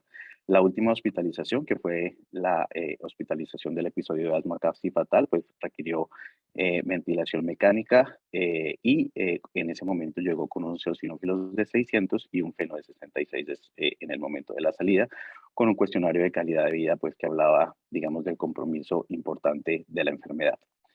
Se hizo una evaluación sistemática y multidimensional, siendo pues el primer paso la confirmación del diagnóstico. Se obtuvo pues una espirometría con alteración obstructiva y respuesta al broncodilatador y por supuesto pues los síntomas eran compatibles con mejoría con salbutamol y con prednisona y con un ataque de tórax que mostraba atrapamiento de aire, por lo que realmente se confirmó el diagnóstico y no había, digamos, sospecha de un diagnóstico adicional que pudiera confundir. Se hizo una evaluación de adherencia con el test de adherencia a los inhaladores y o un chequeo del uso correcto del dispositivo y pues se hizo una evaluación sistemática de comorbilidades que ustedes ven acá con los cuestionarios de rutina, siendo pues todas prácticamente negativas, pero pues teniendo un diagnóstico de una sinusitis crónica con pólipos grave no controlada según los criterios de euforía, con un SNOT-22 alto y unos síntomas como congestión nasal, pérdida del olfato alto, con una gravedad por escala visual análoga de 7 y con un índice de TAC de Lund-Mackay de 20 que hablaba pues del impacto tan importante del tamaño de los pólipos. Se optimizó el tratamiento aumentando la dosis de esteroide, agregando tiotropio, se hizo educación en asma, vacunas, se ingresó a rehabilitación pulmonar y a pesar de esto, pues la paciente no mostraba control, por lo que se estableció una categoría de asma grave no controlada y como ustedes ven acá, tenía biomarcadores elevados, eosinófilos de 450, FeNO de 60 y Ge de 126. Y resumiendo, pues, un poco el caso, se trata, pues, de una paciente con asma no controlada, ya por los tres criterios, exacerbaciones, uso de prednisona y función pulmonar baja, grave por la intensidad de tratamiento y a pesar de esa intensidad, la presencia de no control, con inflamación tipo 2 por los tres biomarcadores elevados y con un fenotipo eosinofílico teniendo en cuenta asma de inicio tardío, eosinófilos altos, sinusitis crónica y pólicos, hiperinflación y la presencia de exacerbaciones. Por supuesto, en esta paciente quisiéramos, evidentemente, impactar en todos los desenlaces, disminución de exacerbaciones, pero también mejoría de la función pulmonar, la calidad de vida y de la sinusitis crónica, por supuesto, como comorbilidad bastante importante. Ahora, la pregunta aquí es, ¿qué nos podrían ofrecer los biomarcadores de pronto antes de establecer que esa paciente tiene una inflamación tipo 2? Entonces, al respecto, quiero empezar mostrando varios estudios que han salido recientemente, donde probablemente nos indiquen que el uso de los biomarcadores, incluso en esta etapa de evaluación del paciente con asma difícil, nos podrían ofrecer estrategias adicionales, incluso para, de alguna forma, escoger el tratamiento antes del biológico. Al respecto, quiero primero comenzar con una estrategia para la estratificación del riesgo, que es la escala o de puntaje Oracle. Sabemos que para establecer el control tenemos dos dominios, el dominio de síntomas y el dominio de riesgo. Y en general en esta figura lo que traté de establecer es, bueno, cuáles son esos factores que en un paciente con asma pueden aumentar el riesgo de exacerbaciones. Por supuesto, un ACT bajo que nos mira los síntomas en el último mes, el antecedente de exacerbaciones en el último año, pero también, digamos, variables como una baja función pulmonar, el sobreuso de salbutamol, la subutilización de los esteroides señalados, las comorbilidades, las exposiciones ambientales y pues miren acá la presencia de biomarcadores altos de inflamación tipo 2. Y es que la presencia de estos dos biomarcadores es importante. Este es un análisis post-hoc del estudio Liberty con dupilumab, básicamente que mira los grupos placebo y como ustedes se dan cuenta acá en la figura de la izquierda, la presencia de los dos biomarcadores elevados, FeNO por encima de 50 y eosinófilos por encima de 300, incrementan de forma importante el riesgo en comparación con cualquiera de los dos elevados. Y en la figura de la derecha, esto fue así incluso al estratificar por dos o más exacerbaciones. Es decir, a pesar de tener dos o menos exacerbaciones, la elevación de estos biomarcadores aumentaba el riesgo. O sea que en este caso los biomarcadores nos dan una información adicional además del antecedente de exacerbaciones. Ahora, aquí tenemos un problema porque para incorporar todo esto, pues desafortunadamente no existe, digamos, una estrategia que nos permita incorporar no solo las variables clínicas, sino también los biomarcadores. Probablemente la respuesta sería la estrategia de tener una regla de predicción clínica o un modelo de predicción. Este es un metaanálisis que se publicó en el 2018 y pues de forma sorprendente, aunque no es muy conocido, existen al menos, o para esa fecha existían al menos 24 modelos de predicción publicados en asma. Ustedes ven acá la lista. Y en general lo que concluye este metaanálisis es que ninguno de ellos, ya sea en atención primaria o en atención secundaria, eran lo suficientemente capaces de predecir riesgo. siendo pues la mayoría de los modelos construidos con el uso de exacerbaciones, síntomas y función pulmonar. Pero característicamente ninguno de estos 24 modelos había incorporado biomarcadores de inflamación tipo 2, por lo que el metaanálisis de alguna forma concluye que es necesario, digamos, evaluar modelos que incorporen estos biomarcadores. En ese orden de ideas es muy interesante esta escala que se llama la escala Oracle, es un acrónimo de Oxford Asthma Attack Risk Scale, que básicamente lo que hace es precisamente incorporar los biomarcadores en una regla de predicción clínica. Los investigadores tomaron los datos de los grupos placebo de los estudios Nobel STAR y CAPTAN de asma leve y moderada y de los estudios pivotales de Benra, Pathway, Stratos, Quest y DREAM con terapia biológica. Y básicamente en ese grupo de pacientes de 3.051 se obtuvieron las tasas ponderadas de exacerbaciones que se estratificaron por eosinófilos y feno, teniendo en cuenta que todos estos estudios midieron estos dos biomarcadores. Eso se comparó con las tasas de exacerbaciones en un estudio poblacional de Estados Unidos con más de 200.000 pacientes y básicamente se construyó una escala donde se tiene en cuenta el antecedente o no de exacerbaciones, el paso de GINA en el que el paciente está tratado y la presencia o no de biomarcadores en estas categorías, ya sea tanto eosinófilos en sangre como feno exhalado. Pero no solo esto, sino que además la escala incorpora todos los factores de riesgo que habíamos visto en la gráfica inicial y que son recomendados por GINA. La ausencia de control, la baja función pulmonar, problemas de adherencia, uso excesivo de salbutamol, el antecedente de intubación previa, la presencia o no de comorbilidades e incluso las exposiciones ambientales.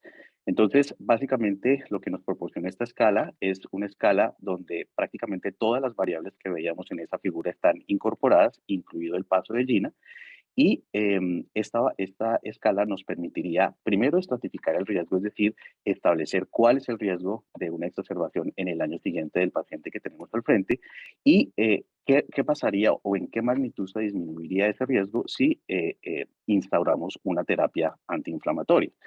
Esa escala en este momento está, digamos, disponible en esta dirección, que ustedes la pueden, digamos, descargar en este QR. Y bueno, digamos que podría ser una herramienta interesante para usar. ¿Cómo, digamos, lo podríamos hacer? Vamos a hacer un ejemplo acá.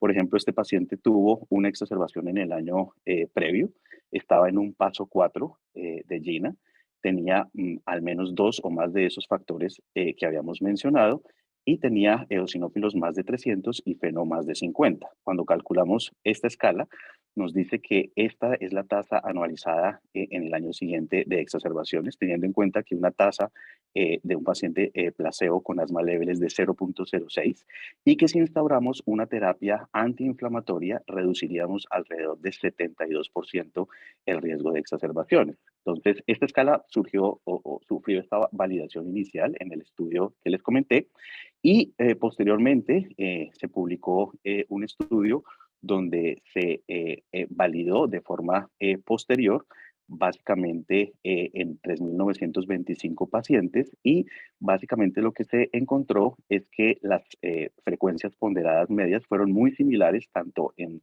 la predicción de la escala como lo que se observó en los estudios, en general con una predicción muy cercana tanto en la vida real como lo que diría la escala. Entonces, esta probablemente es una estrategia interesante porque nos, digamos, permitiría estratificar el riesgo y establecer cuál sería el beneficio si instauramos una terapia antiinflamatoria. Sin embargo, pues aún no está lista para ser usada en la práctica clínica pues corriente porque faltan, digamos, validaciones adicionales y es posible que en el ATS, en la reunión de ATS, nos presenten una validación adicional. El siguiente paso es, bueno, tenemos un paciente con unos biomarcadores aumentados. Esto realmente nos permitiría de alguna forma escoger un tratamiento y al respecto, pues es importante los resultados de este estudio. El estudio CAPTAN es un estudio que básicamente evaluó a lo largo de 24 semanas la administración de terapia triple con fluticasoma, umetinib, vilanterol. Pero a diferencia de los otros estudios, y bueno, lo comparó con fluticasona viranterol en varias dosis, pero a diferencia prácticamente de todos los estudios de terapia triple, este estudio midió los biomarcadores, los eosinófilos en sangre y el feno al inicio del estudio, de manera que se pudo estratificar, digamos, los pacientes por la presencia de estos dos biomarcadores positivos. Para resumir, aquellos pacientes que tenían eosinófilos altos, más de 300, y feno, más de 50, de nuevo, digamos, con estos valores, esos pacientes, al recibir una dosis alta de esteroide de 200 microgramos, mostraron una mejoría de 127 mililitros, pero tan alta como 233 de el BF1. Y ustedes miran a la izquierda, pues definitivamente, claramente diferente cuando los dos biomarcadores estaban disminuidos. Y no solo eso, sino que se obtuvo una reducción del 65%, pero tan alta como del 83% en la tasa de exacerbaciones, en comparación con solo 12% en aquellos pacientes que tenían los dos biomarcadores negativos. De esta forma, la presencia de estos dos biomarcadores nos permitiría escoger a qué pacientes podríamos aumentar la dosis del esteroide inhalado y probablemente a qué pacientes no tendría mucho sentido, teniendo en cuenta un efecto muy marginal en exacerbaciones y función pulmonar. De forma importante, también el estudio mostró que la adición de tiotropio o de LAMA a lo largo de los valores de eosinófilos y de feno, pues no tuvo ningún o los niveles de biomarcadores no tuvo ningún efecto con relación a función pulmonar y exacerbaciones, por lo que pues esta estrategia no dependería de la presencia o no de alguno de estos biomarcadores elevados. Ahora bien, tenemos un paciente entonces con un riesgo aumentado en el que probablemente el instituir una terapia antiinflamatoria reduce el riesgo, pero siempre va a estar la duda, bueno, ese paciente realmente tiene un problema de adherencia o no, es decir, esa inflamación es una inflamación refractaria al tratamiento antiinflamatorio. ¿Qué nos diría entonces una prueba de supresión positiva y a la vez qué nos diría una prueba de supresión de feno negativa? Entonces, pues es conocido que la prueba de supresión de feno, al ser positiva, nos hablaría de falta de adherencia, pero la pregunta sería, ¿qué información adicional nos da una prueba negativa? Simplemente para recordar, esta, digamos, es probablemente la forma de realizar más fácil la prueba de supresión de feno. Este es el estudio de Faruqi, que desarrolló la prueba en 44 pacientes en un estudio prospectivo. Y como ustedes ven acá, esta prueba se estableció al cambiar el tratamiento antiinflamatorio a una vez al día y observar prácticamente de forma acortada, supervisada, la administración de este medicamento a lo largo de 8 días y la medición inicial a los 3 días y a los 8 días para mirar si había una reducción de 42% o más de los niveles de feno.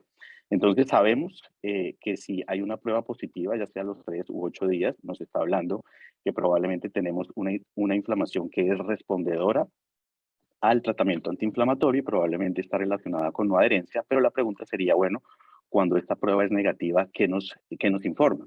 A este respecto es muy interesante este estudio que se realizó en 74 pacientes, eran pacientes con asma grave en los cuales se analizó los niveles de feno y se midió proteínas en el sobrenadante del esputo y niveles séricos de proteínas y se comparó con 10 sujetos sanos. Ustedes ven acá las características de estos pacientes, dosis altas de esteroide, 53% de ellos recibían esteroide crónico, no control, baja función pulmonar, la mayoría no fumadores, y básicamente lo que se hizo fue una matriz de correlación para tratar de establecer las proteínas en suero y en sangre, cómo se correlacionaban con los niveles de feno y con los niveles de eosinófilos en esputo. El estudio, digamos, se resume en esta gráfica. Los niveles de eosinófilos se relacionaron casi que exclusivamente con un compartimiento sistémico, con los niveles de interleucinas 5 en sangre, mientras que los valores de feno se relacionaron con un componente en la vía aérea, específicamente niveles en el esputo de interleucina 4, 5, 13, pero también de alarminas y proteínas como eotaxina y TAC. De tal forma, básicamente lo que nos está hablando es que una prueba de supresión negativa nos habla o identifica un tipo de inflamación tipo 2 resistente al esteroide y por lo tanto de alguna forma nos indicaría que ese paciente debería recibir incluso una terapia antiinflamatoria adicional. Y esto básicamente que se confirmó en este estudio que midió cuál era la utilidad de esa prueba de supresión de feno para determinar la progresión a terapia biológica y en general Una prueba negativa se relacionó con una probabilidad de 72% de progresar ese paciente a terapia biológica o de necesitar terapia biológica, mientras que una prueba de supresión positiva se relacionó con una mayor probabilidad de dar de alta a ese paciente y no necesitar un tratamiento adicional. De tal forma que una aproximación de alguna forma de rasgos tratables, donde el nivel de biomarcador y la presencia de obstrucción nos podría hablar de cómo aumentar esa terapia antiinflamatoria y, por supuesto, cuando tenemos biomarcadores bajos, pues la necesidad de tratamientos adicionales o incluso de considerar diagnósticos o comorbilidades diferentes a la inflamación tipo 2. La siguiente parte que quisiera tratar es, bueno, digamos, en asma estamos también que probablemente en esta paciente con cualquiera de las terapias biológicas disponibles vamos a tener una respuesta bastante importante. En este caso, a esta paciente se le inició un tratamiento biológico y básicamente a los 3 meses ya teníamos control. Ustedes ven acá la mejoría de la función pulmonar. Esa mejoría se mantuvo a los 6 meses con una mejoría muy importante de los parámetros de la sinusitis crónica, incluso con tal vez el desenlace más importante para los pacientes, que es la mejoría del olfato, y esto se mantuvo a lo largo de 12 meses. La pregunta aquí sería, ¿cómo se evalúa, digamos, esta respuesta a la terapia biológica? Y aquí es donde probablemente ha habido un desarrollo bastante importante, teniendo en cuenta que tenemos un score, el score FEOS, pero también hemos hablado, el doctor Salas nos habló de ese concepto de superrespuesta, ya estamos hablando de remisión y también quería presentarles cómo incluso ya se está hablando de modificación de la enfermedad, así como nuestros colegas los reumatólogos con estos tratamientos. En general, Gina lo que nos dice es, bueno, realmente no hay unos criterios muy definidos para evaluar una respuesta, pero pues definitivamente lo que uno sí quisiera o quisiera llegar es a una evaluación multidimensional, donde tenemos función pulmonar, hospitalizaciones, calidad de vida, comorbilidades y biomarcadores, y partiendo de las mediciones o de una basal, lo que quisiéramos, como se muestra en la figura del lado derecho, es pues obtener una mejoría prácticamente del 100% en todos los parámetros, de tal forma que en general, el punto de partida es que la evaluación de la respuesta a terapia biológica, pues definitivamente es multidimensional. Hay varias propuestas. La propuesta del registro multinacional ISAR, pues que evalúa exacerbaciones, dosis acumulada de esteroide, uso crónico, control del asma y función pulmonar, digamos, con estos puntos de corte muy relacionados con la diferencia clínicamente importante. Los españoles también produjeron un documento de consenso publicado en el 2020 donde categorizaban al paciente como respuesta completa, en donde había prácticamente mejoría de todo, y el extremo pues era no respuesta, donde prácticamente no había ninguna de las variables alguna mejoría, y se hablaba también de control o respuesta parcial. Otro desarrollo alternativo, y este es muy interesante porque nos habla de nuevo de un puntaje, es este puntaje, el score FEOS, que es el acrónimo de BF1, exacerbaciones, esteroides orales y síntomas. Aquí ustedes ven los puntos de corte de cada una de estas variables. Y este score básicamente lo que hace es dar un puntaje a cada una de esas variables. Cada una de esas variables tiene al menos 4 posibilidades. Y a medida que yo tengo mayor puntaje, como ustedes ven acá, pues me estaría hablando de una mayor o de una mejoría más importante. Y esto es interesante porque, bueno, es pues un score que involucra todas las variables que vimos anteriormente y pues en general nosotros estamos un poco más acostumbrados a funcionar en puntajes. La validación de este score, pues en este momento se está desarrollando. Tal vez este es el primer estudio publicado también por el grupo del doctor Pérez del Llano que desarrolló el score con Reslizumab.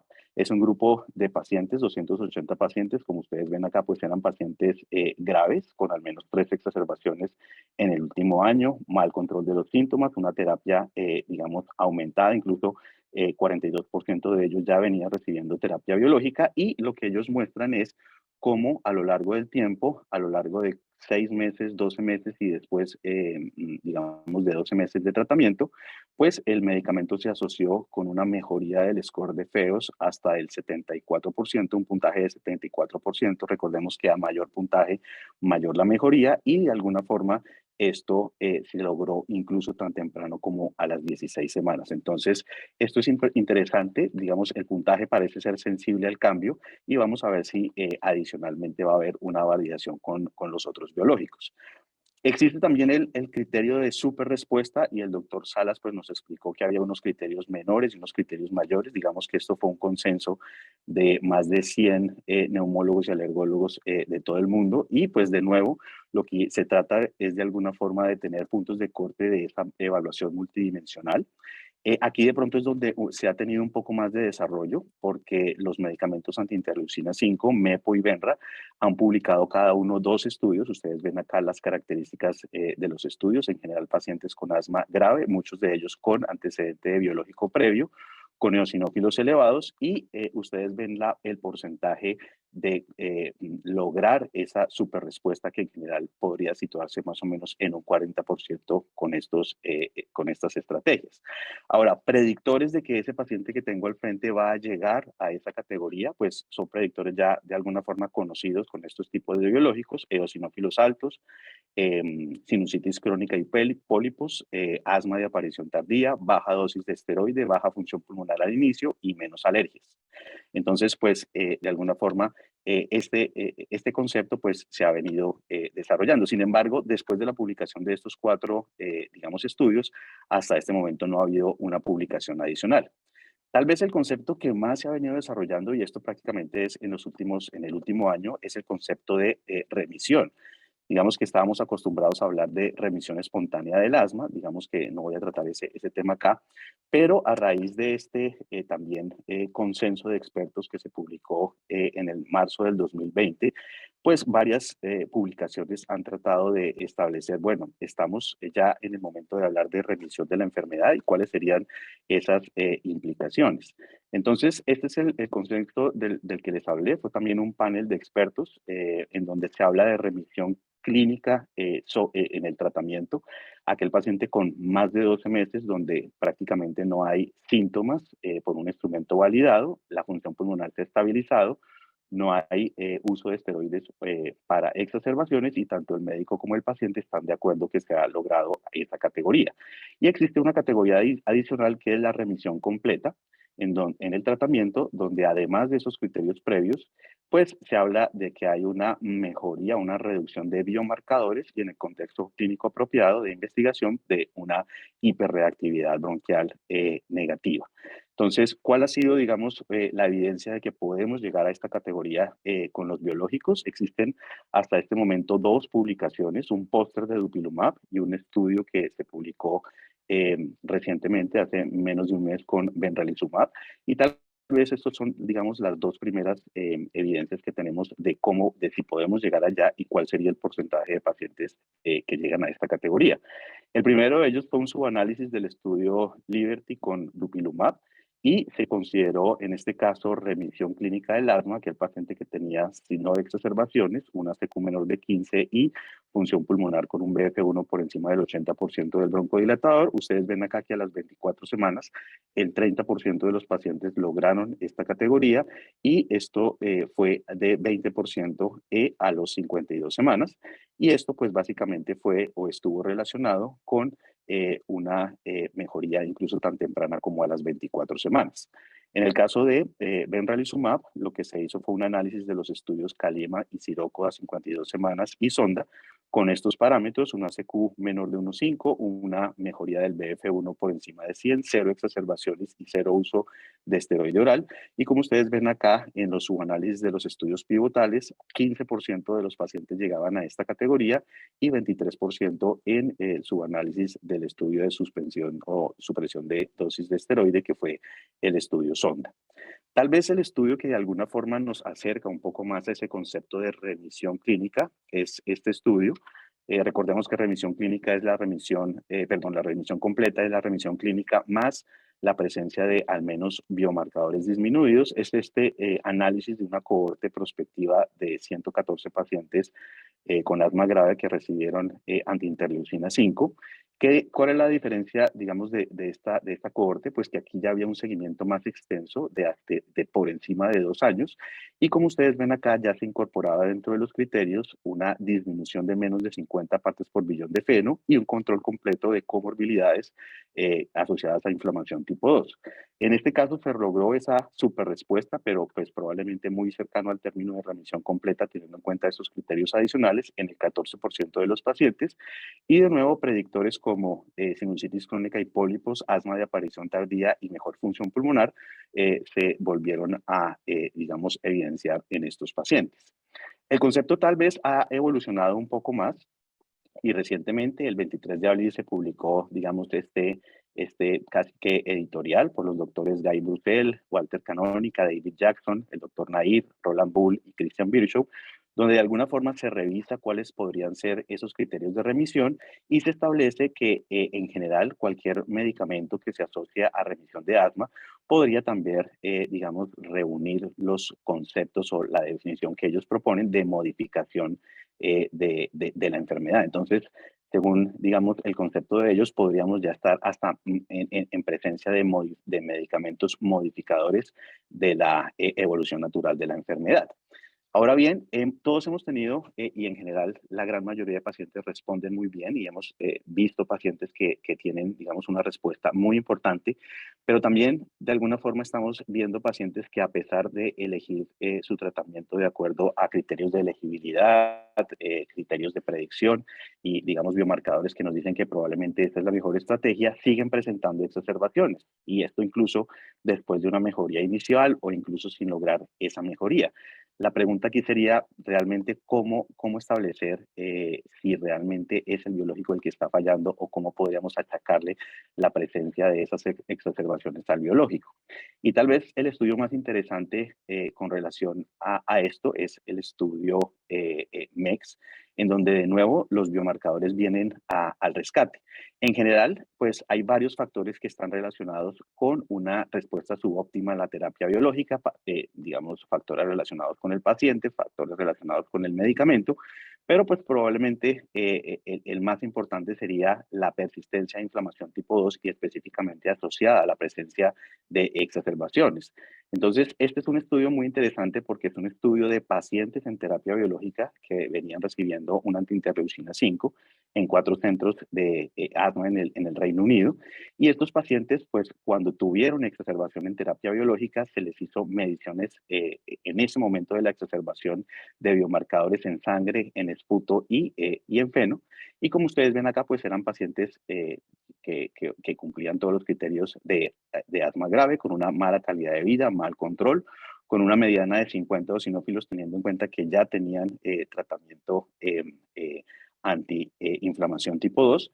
Y básicamente lo que el estudio mostró es que el biomarcador que permitía predecir que ese paciente que estaba recibiendo terapia biológica en realidad tenía una exacerbación tipo 2, el mejor parámetro fue la elevación del feno, así que un feno alto en un paciente que está recibiendo este medicamento antiinterleucina 2, pues es el predictor de que vamos a encontrar eosinófilos en el esputo y que probablemente estaríamos ante la presencia de una inflamación tipo 2. Sin embargo, tal vez lo más interesante que mostró este estudio es que cuando un paciente recibe terapia biológica, en general puede tener al menos 2 tipos de exacerbaciones. Interesante es que estas exacerbaciones parecen ser exclusivas, teniendo en cuenta que 4% menos tuvieron este tipo mixto. Así que en general, cuando un paciente recibe terapia biológica, vamos a estar en presencia de una inflamación o de una exacerbación tipo 2, caracterizada, bueno, pues si pudiéramos medir por unos eosinófilos en el esputo alto, pero también miren ustedes acá un feno alto, eosinófilos altos, una función pulmonar más baja, el valor predictivo de un feno por encima de 50 partes por billón es del 77%, pero también el valor predictivo de una proteína C reactiva por debajo de 5 es importante, un 71%. El otro tipo de exacerbaciones son exacerbaciones con eosinófilos en el esputo bajo, pero con polimorfos aumentados en el esputo, PCR positiva. En general, estos pacientes recibieron más antibióticos y más diagnóstico de infección, por lo que una proteína C reactiva por encima de 5 miligramos por decilitro, pues tuvo un valor negativo, predictivo negativo del 81% para encontrar una exacerbación tipo 2. Así que probablemente Siempre que tengamos exacerbaciones en presencia de terapia biológica, la pregunta será cómo podemos establecer si esa exacerbación es inflamación tipo 2. Esa exacerbación se la vamos probablemente a penalizar al biológico, pero también muy importante establecer si realmente se trata de una exacerbación no tipo 2, porque esa probablemente no podríamos penalizársela al biológico. Entonces, como conclusiones, los biomarcadores nos permiten estratificar el riesgo, predecir la respuesta al tratamiento, identificar inflamación refractaria, hablar de remisión y finalmente fenotipificar las exacerbaciones. Muchas gracias por su atención. Pues muy bien. Si les parece, vamos a iniciar con nuestras preguntas, con las preguntas que preparamos, como es la dinámica de este curso. Si me hace favor los del staff de pasar la primera pregunta y vamos a invitar a todos nuestros asistentes, ¿verdad?, a que la contesten obviamente rapidito. ¿Qué onda, Eric? ¿Bien tú? 15 segundos, pero también que nos vayan haciendo sus preguntas en el chat, por favor, en la sección de preguntas y respuestas. La primera pregunta es, ¿se debe iniciar con LABA esteroide en un paciente de reciente diagnóstico? ¿Sí o no? Tienen 15 segunditos. Y pues ya. Mientras, doctor Salas, ¿usted qué considera como respuesta de esta pregunta? Fíjese, nuestro público dice, en la mayoría de ellos, casi 70%, dice que sí, pero hay un grupo, pues nada despreciable, 30%, que dice que no, ¿verdad? ¿Qué opinamos? A ver, doctor Salas, empezamos con usted. Sí. Bueno, es interesante la pregunta y muy práctica, a mi manera de ver. Pero yo no soy tan atrevido como los que están contestando. Entonces, si el paciente es de reciente diagnóstico, pues debemos de tener la claridad de qué nivel de gravedad tiene de la enfermedad, ¿no? Ya quedamos claros que los pasos nunca en el nivel 5 se inicia un tratamiento, pero en los otros niveles, dependiendo de donde ubiquemos al paciente, pues puede iniciarse o puede no, y ser una opción nada más los esteroides inhalados. Pero la otra es que la asociación de esteroide inhalado con formoterol, budesonida formoterol, pues es un buen esquema también de rescate, ¿no? Entonces, pues creo que las dos partes pueden tener razón, ¿no? Claro, claro. Doctor Celis. Sí, de acuerdo. Probablemente, digamos, la propuesta de Gina básicamente ahora para nosotros es, bueno, ¿qué tipo de alivio o de rescate quiero usar? Si quiero usar un rescate antiinflamatorio, pues prácticamente todos los pacientes van a tener ahí sí es LABA, ya sea a necesidad o pues digamos en los escalones. Entonces sí, mi escogencia es el camino 1, pues definitivamente, o el camino recomendado.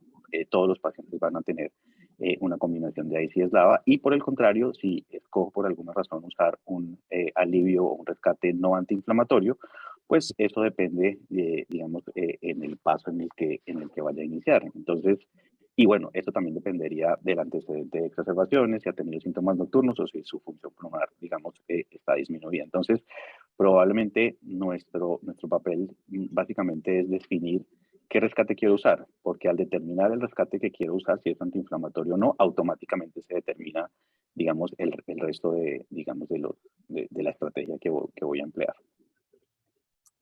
Muy bien.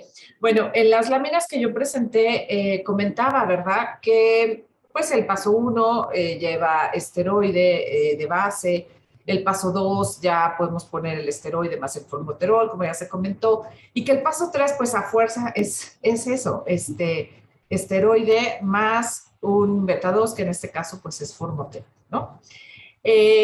Con la terapia o no la terapia MART, ¿no? Con ese rescate del mismo inhalador. Y también comentábamos, cuando puse los pasos, que el paciente generalmente cuando llega a consulta, pues es porque está en una crisis, casi siempre. Y paciente en crisis, pues lo ponemos en el paso 3. Entonces, yo sí me iría con la respuesta de sí por esta razón. ¿Podremos ver un paciente en paso 2 o en paso 1 que llegue a consulta? Yo creo que difícilmente, ¿no? O es raro. Generalmente van a llegar en una crisis, pues cuando el paciente está teniendo sintomatología franca y es cuando acude con nosotros. Creo que podría ser así. Sin embargo, pues todo el tratamiento en todas las patologías, pues tiene que ser personalizado, como ya lo comentaron nuestros dos ponentes, y pues debe de ser, pues, escogiendo a los pacientes y escogiendo el mejor tratamiento para cada uno de ellos. Entonces, pues tendrá que ser individualizado. Sí, doctor. Sí, doctor Sánchez. Sí, estoy totalmente de acuerdo. Tú fuiste muy clara y las tablas así lo demuestran. Pero, digamos, a veces nosotros lo vemos como especialistas que pues, nos llegan ya los casos de más tiempo de evolución, multitratados, descontrolados, comorbilidades. Pero en la práctica clínica hay muchos pacientes, un gran volumen de pacientes que no están con nosotros, que están en el primer nivel, Claro. en el segundo nivel de atención, y yo, mi enfoque era ese, ¿no? No tanto pensando en el nivel de la especialidad de nosotros, sino niveles antes, ¿no? En donde podría ser nada más el uso de esteroide o podría ser combinado, pero todo va a depender de las características clínicas del paciente, ¿no? Entonces, creo que ahí es donde uno tiene que apoyar a los colegas de otros niveles de atención con estas guías y estos comentarios. Sin embargo, yo también comparto, como tú claramente lo dices, bueno, la Asociación de Medicamentos no hay duda que uno va está tirando a ganar, ¿no? Y creo que a veces un gran número de los enfermos lo merecen, ese beneficio. Total, los ajustes los vamos haciendo con la evolución. La enfermedad nos permite, las respuestas rápidas nos permiten hacer ese tipo de ajustes si uno cree que se pasó de tratamiento, ¿no? Claro. Podemos hacer las correcciones rápidamente. Lo que no debemos esperar es que al paciente le vaya mal, ¿no? Así es, de acuerdo, doctor. Hay una pregunta en el chat antes de pasar a las preguntas preparadas, ¿verdad? Hay una pregunta que me llamó la atención, que dice, yo dije los efectos secundarios de los antileucotrienos, del inhibidor de leucotrienos, que sí suenan muy agresivos. Y entonces la pregunta en el chat decía, ¿vale la pena dar estos medicamentos a estos pacientes con todos esos riesgos? Y bueno, volvemos a lo mismo, son pacientes, creo yo, te digo, y me voy a permitir contestar y después pediré su opinión. Creo yo que hay que evaluar muy bien al paciente. Si el paciente puede hacer uso de esteroides, pues esos son los antiinflamatorios indicados de primera línea. Obviamente los inhalados, ¿verdad? Esta opción es para aquellos pacientes que por alguna razón no pueden recibir esteroides inhalados o estamos teniendo problemas con ese paciente por alguna patología concomitante y que requieren algún otro medicamento. Entonces, se puede hacer uso de estos, obviamente siempre vigilando estrechamente al paciente, pues para detectar estos signos de alarma y entonces poder modificar la terapia. Entonces, siempre será individualizado y siempre veremos si el beneficio es mucho más que el riesgo y si ese paciente empieza a presentar esos rasgos de estas alteraciones neurológicas, pues podríamos modificar la medicación. Si alguno de ustedes quiere comentar algo.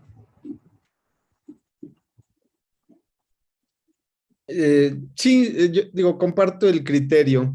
Yo siempre pienso que en donde uno no debe detenerse es en todo lo que es terapia inhalada, ¿no? Y las dosis que se requieran.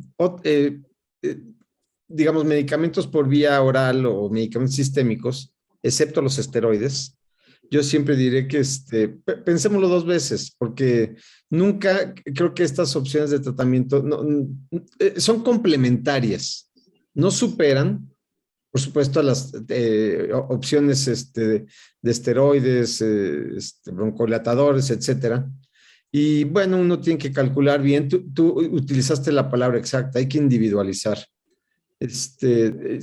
Recuerden que quienes nos están escuchando, estas son opiniones en base a experiencias, que eso no necesariamente tiene que ser el valor principal de la toma de decisiones, lo que uno oye de otros, pero están las guías, está la bibliografía, pero yo siempre seré más mesurado en el uso de estos medicamentos, ¿no? Tenemos mucho tiempo de usarlos, por supuesto, y creo que quienes los hemos usado son pocos pacientes, los que hemos visto con algún tipo de problema mayor de este tipo de reacciones. pero pues ya a la luz del conocimiento y las diferentes opciones de tratamiento, creo que uno las puede ir dejando un poquito más de lado. Esa es mi opinión. Así es. Doctor Celis, ¿algún comentario al respecto?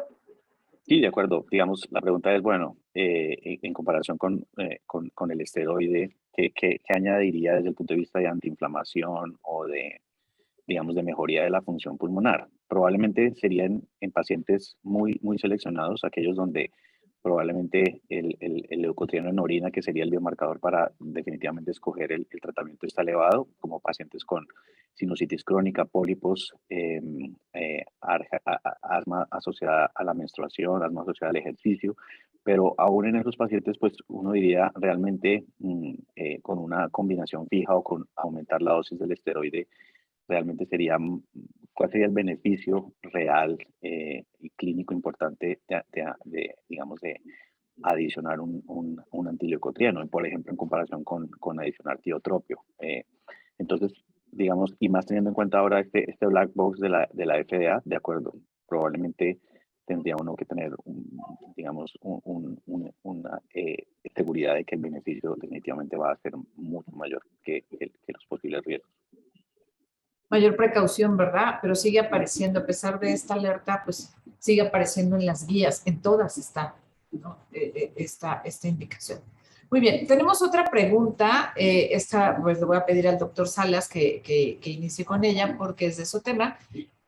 Y aparte de felicitarlos por sus ponencias, dice que si está bien establecido el criterio para evaluar la respuesta con omalizumab. Pues bueno, sí, digo, la literatura sí lo demuestra. Las guías, las prácticas, las recomendaciones, pues el uso de omalizumab es con IgE, como se va midiendo. Puede bajar bien los niveles, es muy objetiva la medición. Yo eso es lo que diría.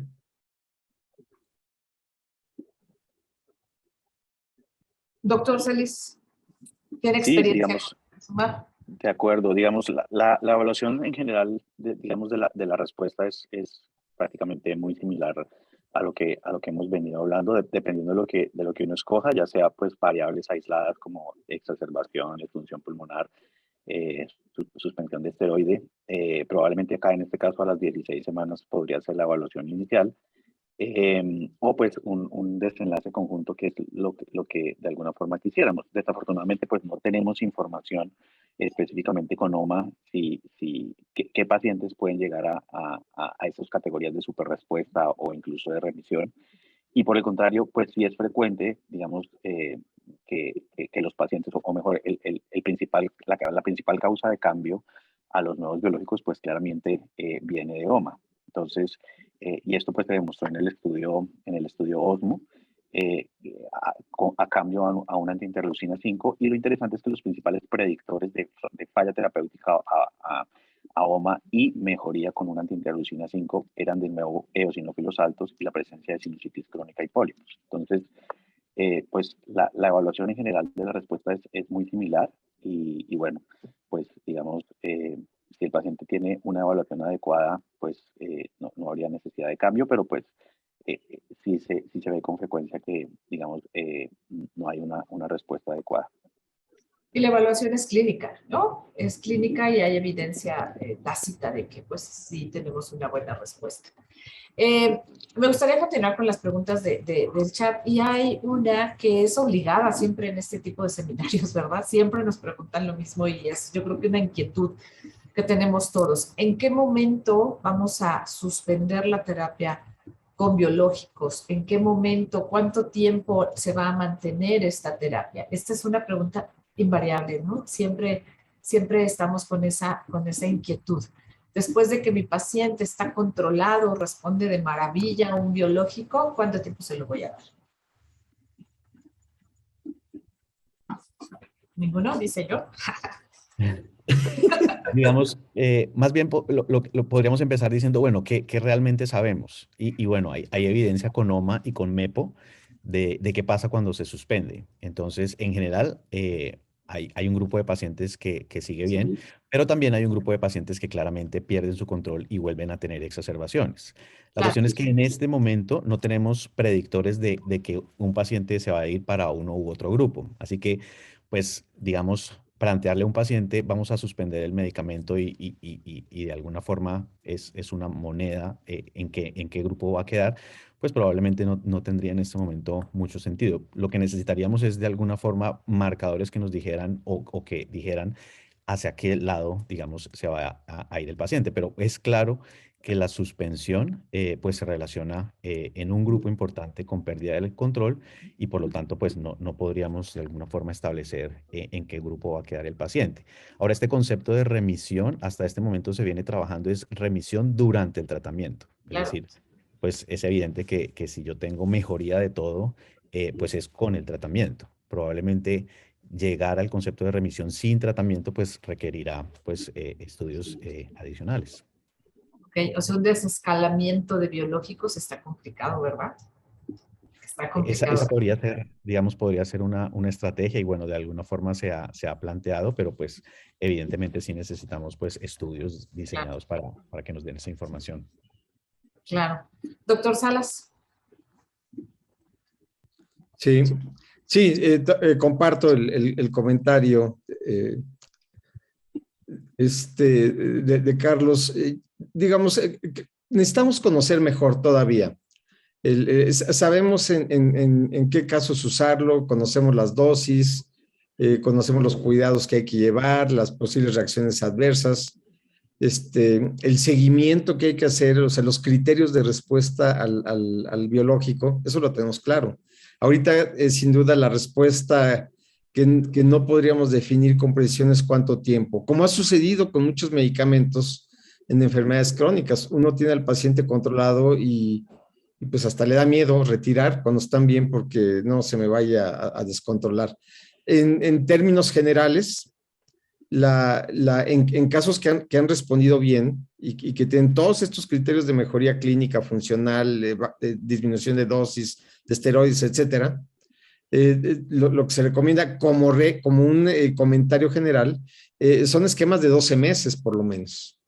Y después, bueno, ya tomar la decisión si acerca del retiro de los medicamentos. Obviamente, si el paciente recae casi de inmediato, pues se tendrán que seguir muchos de ellos por un tiempo más indefinido. Y entonces ahí es válido cuando dicen, pues es un criterio individualizado de los casos, pero creo que todavía no está muy claro si esa recomendación general de por lo menos 12 meses de tratamiento va a aplicar igual para para los diferentes tipos de biológicos.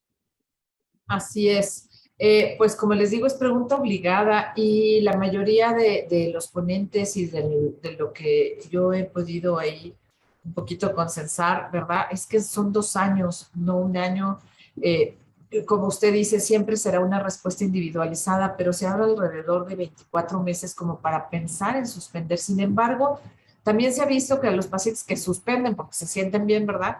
Recaen, como dice el doctor Celis, y como usted mismo lo comenta. Entonces, híjole, pues está complicado, bien dice, está controlado gracias al tratamiento y una vez que se retire pues seguramente esa respuesta inflamatoria regresará y tendremos nuevamente los mismos síntomas, ¿verdad? Entonces, quizás sea un paciente condenado a tratamiento de por vida, ¿no? A cadena perpetua. ¿Será? ¿Será?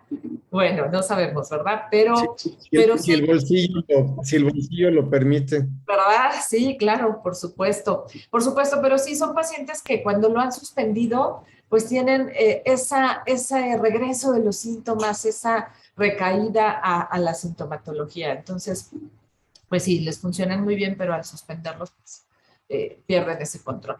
Bueno, si producción nos puede poner la segunda pregunta, por favor.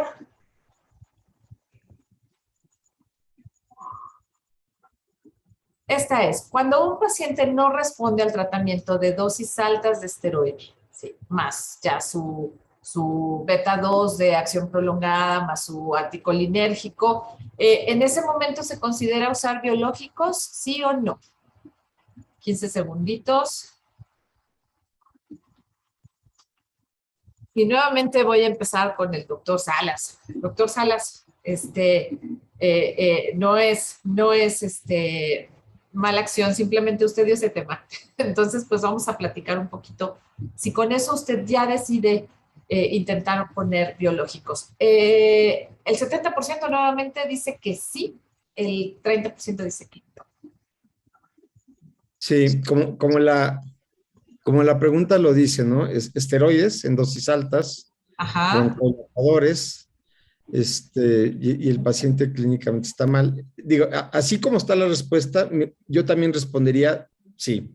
Claro. Nada más que recuerden que se tiene que verificar factores satélites que pueden favorecer el descontrol sin que el paciente llegue a un criterio de gravedad, por ejemplo, mal control de comorbilidades o problemas intrínsecos al paciente que tienen que ver con el pobre apego al tratamiento, mala técnica del uso de inhaladores, confusión en los medicamentos. O sea, si esos criterios de buena adherencia y comorbilidades razonablemente controladas se cumplen, pues obviamente, sin duda sí. Pero como está la respuesta, yo me uno con el 71% que respondió que sí. Ok. Doctor Celis. Sí, de acuerdo. Digamos que esa probablemente es la intensidad de tratamiento en la que uno diría, bueno, después de esto, si el paciente tiene todas las características que mencionó el doctor y ojalá, por supuesto, biomarcadores de inflamación tipo 2, pues el paso siguiente es definitivamente el inicio de un tratamiento biológico. Claro, yo respondería igual que ustedes, ¿verdad? Cuando nosotros tenemos un paciente que no se controla con un buen manejo, como ya dijo el doctor Salas, con un buen control de las comorbilidades, etcétera, y nosotros, no lleva un control y nosotros demostramos que tiene los marcadores adecuados para utilizar biológicos, bueno, pues ya sería la opción. O sea, tenemos que pensar ya en el uso de biológicos. Entonces yo también respondería que sí, pero obviamente tendríamos primero que hacer sus pruebas para saber si es un candidato o no, ¿verdad? Fenotipificarlo para saber si es un paciente que va a responder a estos tratamientos y, claro, hacer sus pruebas para determinar si sí va a responder o no a estos. De acuerdo. Aquí el doctor José Luis Miguel nos insiste, en pacientes con paso 5, dosis altas de esteroide inhalado LAMA, no se puede iniciar un biológico sin fenotipificar. Claro, o sea, primero tendríamos más que pensar inmediatamente en que le vamos a poner un biológico, pues tengo que pensar que le tengo que hacer todas las pruebas para saber si es candidato a un biológico, ¿no? Pero bueno, o sea, sí sería como el camino, es decir, ya escaló, ya está en el 5, ya necesita un tratamiento diferente y entonces tenemos que pensar en biológicos. Pues todos de acuerdo, ¿no? Creo. Bueno, hay una pregunta de un investigador conocido de nosotros, y sé que es un hombre de mucha ciencia y nos está preguntando algo así muy específico. A ver quién la contesta. Dice, diferentes estudios han descrito la influencia de variantes genéticas, polimorfismos en el receptor de interleucina 5 en asma. ¿Se ha evaluado esa respuesta con los biológicos? Bueno, se ha evaluado la respuesta de biológicos anti-IL5 o antirreceptor de IL5 considerando las variantes genéticas. ¿Verdad? ¿Quién me contesta, doctor Celis? Vamos a empezar por Bueno, usted. para mí es muy fácil responder, no lo sé. Digamos, nunca he visto un estudio o un subanálisis de los estudios pivotales, digamos, que haya estratificado a los pacientes con esta variable, pero bueno, definitivamente es algo, por supuesto, muy importante que probablemente se debe estar desarrollando. Que hay que evaluar, ¿verdad? Yo estoy casi segura que debe de haber estudios de este tipo, pero pues también desconozco una respuesta clara para este asunto, pero yo sé que él la va a buscar porque lo conozco, ¿verdad? Y es un investigador. Doctor Salas, ¿usted ha leído algo de esto? Yo no los voy a contradecir, entonces yo tampoco sé la respuesta. Me uno con ustedes. Muy bien, bueno, nos vamos a la última pregunta con el staff, por favor. Dice ¿Qué parámetros necesita para determinar si un paciente requiere biológicos? Volvemos a lo mismo, ¿no? Si es un paciente que ha ido avanzando y que de repente pues no responde a tratamiento, ya dijimos, hay que hacer su fenotipo, hay que buscar cómo se mantiene, cómo lo vamos a hacer. IgE, ahí está mal escrito, ¿verdad? Es una en mayúscula, pero bueno, IgE, cuenta de eosinófilos o con tomografía de nariz y senos paranasales. 15 segundos para la respuesta, por favor.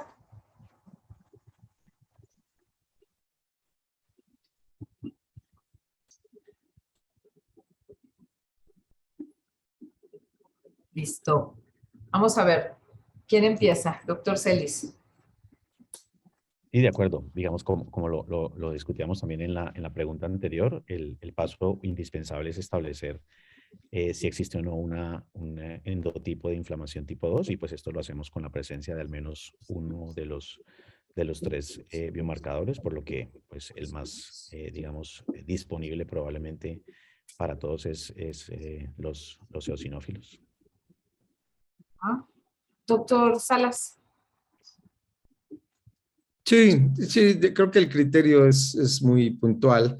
Digamos, a lo mejor determinar que cada uno de estos métodos, de estas pruebas, digo, tiene un papel, ¿no? Algunos de ellos permiten caracterizar al paciente, otros ver lo de las comorbilidades, o sea, por supuesto que es útil, pero yo comparto el criterio de Carlos, por supuesto. Claro, quizá podría apoyar una inflamación TH2, ¿verdad? Si encontramos alguna otra alteración. Sin embargo, pues el marcador para este tipo de biológicos siempre serán los eosinófilos, y entonces requerimos la cuenta de eosinófilos para ver si estos pacientes pues requieren o no, o si van a responder o no a estos biológicos. Entonces, pues definitivamente yo creo que esa sería nuestra respuesta. Y pues los otros nos podrían ayudar como para conocer a nuestro paciente, saber si tiene otras comorbilidades y si podría responder a otro tipo de medicamentos en cuestión de tener todo un abanico de posibilidades para darles la mejor atención. Pues bueno, estamos sobre el tiempo. A mí me gustaría nuevamente empezar con el doctor Jorge Salas para sus conclusiones y cerrar esta segunda sesión de la semana de asma. Sí, gracias. Bueno, creo que nosotros como especialistas respiratorios, como lo comenté al principio, pues nos toca este tipo de pacientes. Si se fijan, las diferentes guías internacionales, incluso las nacionales, pues comparten los mismos criterios. Creo que ese conocimiento clínico, funcional, etcétera, o de biomarcadores, está perfectamente definido, el papel de cada uno de ellos, y el conjuntarlos nos permite entonces caracterizar a los pacientes. Entonces, es un grupo pequeño, insisto, de pacientes, pero que merecen toda nuestra atención. Pero yo creo que también que la obligación de todos nosotros es ser más participativos con colegas, no necesariamente respiratorios, internistas, pediatras, médicos familiares, médicos generales, con la idea y la intención de que se mejoren los criterios de diagnóstico de una manera más generalizada, el acceso a las pruebas, el acceso a los medicamentos. Creo que eso ahora va a ayudar también mucho para conocimiento de Carlos. En México se ha iniciado un programa de gratuidad de la atención a quien no tiene seguridad social, y eso nos permite, ya no pagan los enfermos en nuestras instituciones públicas y se les entregan los medicamentos. Entonces, yo creo que los especialistas tenemos que ser muy cuidadosos en la planeación del cuadro básico que requieren estos medicamentos por año, para que precisamente los medicamentos eficaces y seguros no falten en los cuadros básicos del sector salud y la gente pueda acceder a ellos. Entonces, no va a importar el costo, no va a importar qué requiera, estará la disponibilidad, pero ese papel lo tenemos que jugar bien nosotros, porque de ahí va a depender que los pacientes tengan el acceso. Gracias, doctor. Doctor Celis. Y bueno, pues simplemente mencionar que son tiempos muy interesantes en asma. Digamos, tenemos varias, digamos, estrategias disponibles. Se anticipan por lo menos 2 o 3 en los próximos 5 años. Y bueno, ya estamos hablando de conceptos interesantes como remisión, modificación de la enfermedad. Entonces, pues definitivamente cada vez vamos a necesitar más información y probablemente de estudios de vida real que nos respondan todas estas inquietudes que hemos, digamos, manifestado a lo largo del webinar. Así que en realidad sí, siempre, digamos, es muy interesante lo que estamos viviendo en asma y lo que se anticipa es que se ponga más interesante aún cada vez más. Muchas gracias, doctor. Me voy a regresar a una pregunta que estoy viendo ahorita en el chat. Preguntan, ¿es correcto quitar los esteroides inhalados en un paciente controlado con biológicos? Y me regreso a esto porque, pues sí, es una de las metas, ¿verdad? Yo creo que es muy importante.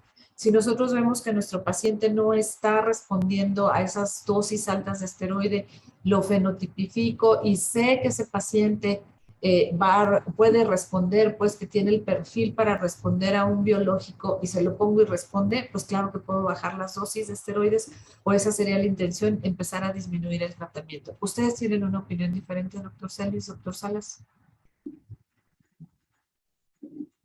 De quitar esteroides si empieza a responder al biológico. Y digamos que realmente muchos pacientes lo que hacen es eso. Se sienten también que, digamos, dejan de usar el esteroide. Sin embargo, sí es buena idea de alguna forma y sobre todo, por supuesto, cuando el paciente, digamos, después de esto no tiene mejoría, pues estar pendiente de que esto incluso en tratamiento biológico podría ser un factor de no respuesta a la terapia biológica. Digamos, ¿qué se sabe, digamos, como al respecto? Hay digamos, dos estudios que ha publicado el doctor David Jackson, específicamente con medicamentos antiinterleucina 5, una cohorte con MEPO, una cohorte con Benra. Digamos, cuando se analizó la adherencia de los pacientes al tratamiento inhalado, los que estaban con Benra no tuvieron, digamos, un cambio en su eficacia, más sí los que tuvieron o los que estaban con MEPO. Entonces, la suspensión del esteroide inhalado podría ser una diferencia dependiendo del biológico. Ahora, lo que dice la doctora es cierto. Pues, digamos, si yo tengo un biológico, ¿por qué tendría que tener 3 inhaladores a dosis altas? Entonces, en este momento se está llevando a cabo un estudio que básicamente lo que busca es establecer si digamos, en esos pacientes que están recibiendo una antiinterleucina 5, específicamente Benra, el bajar esa intensidad de tratamiento a un tratamiento antiinflamatorio a necesidad puede ser una estrategia. Entonces, esto sería muy importante porque, pues, digamos, ese tratamiento en dosis fijas podría, si el estudio, pues, obviamente es positivo, podría ser que el paciente, la respuesta sería bajar a un tratamiento antiinflamatorio a necesidad. Muy bien.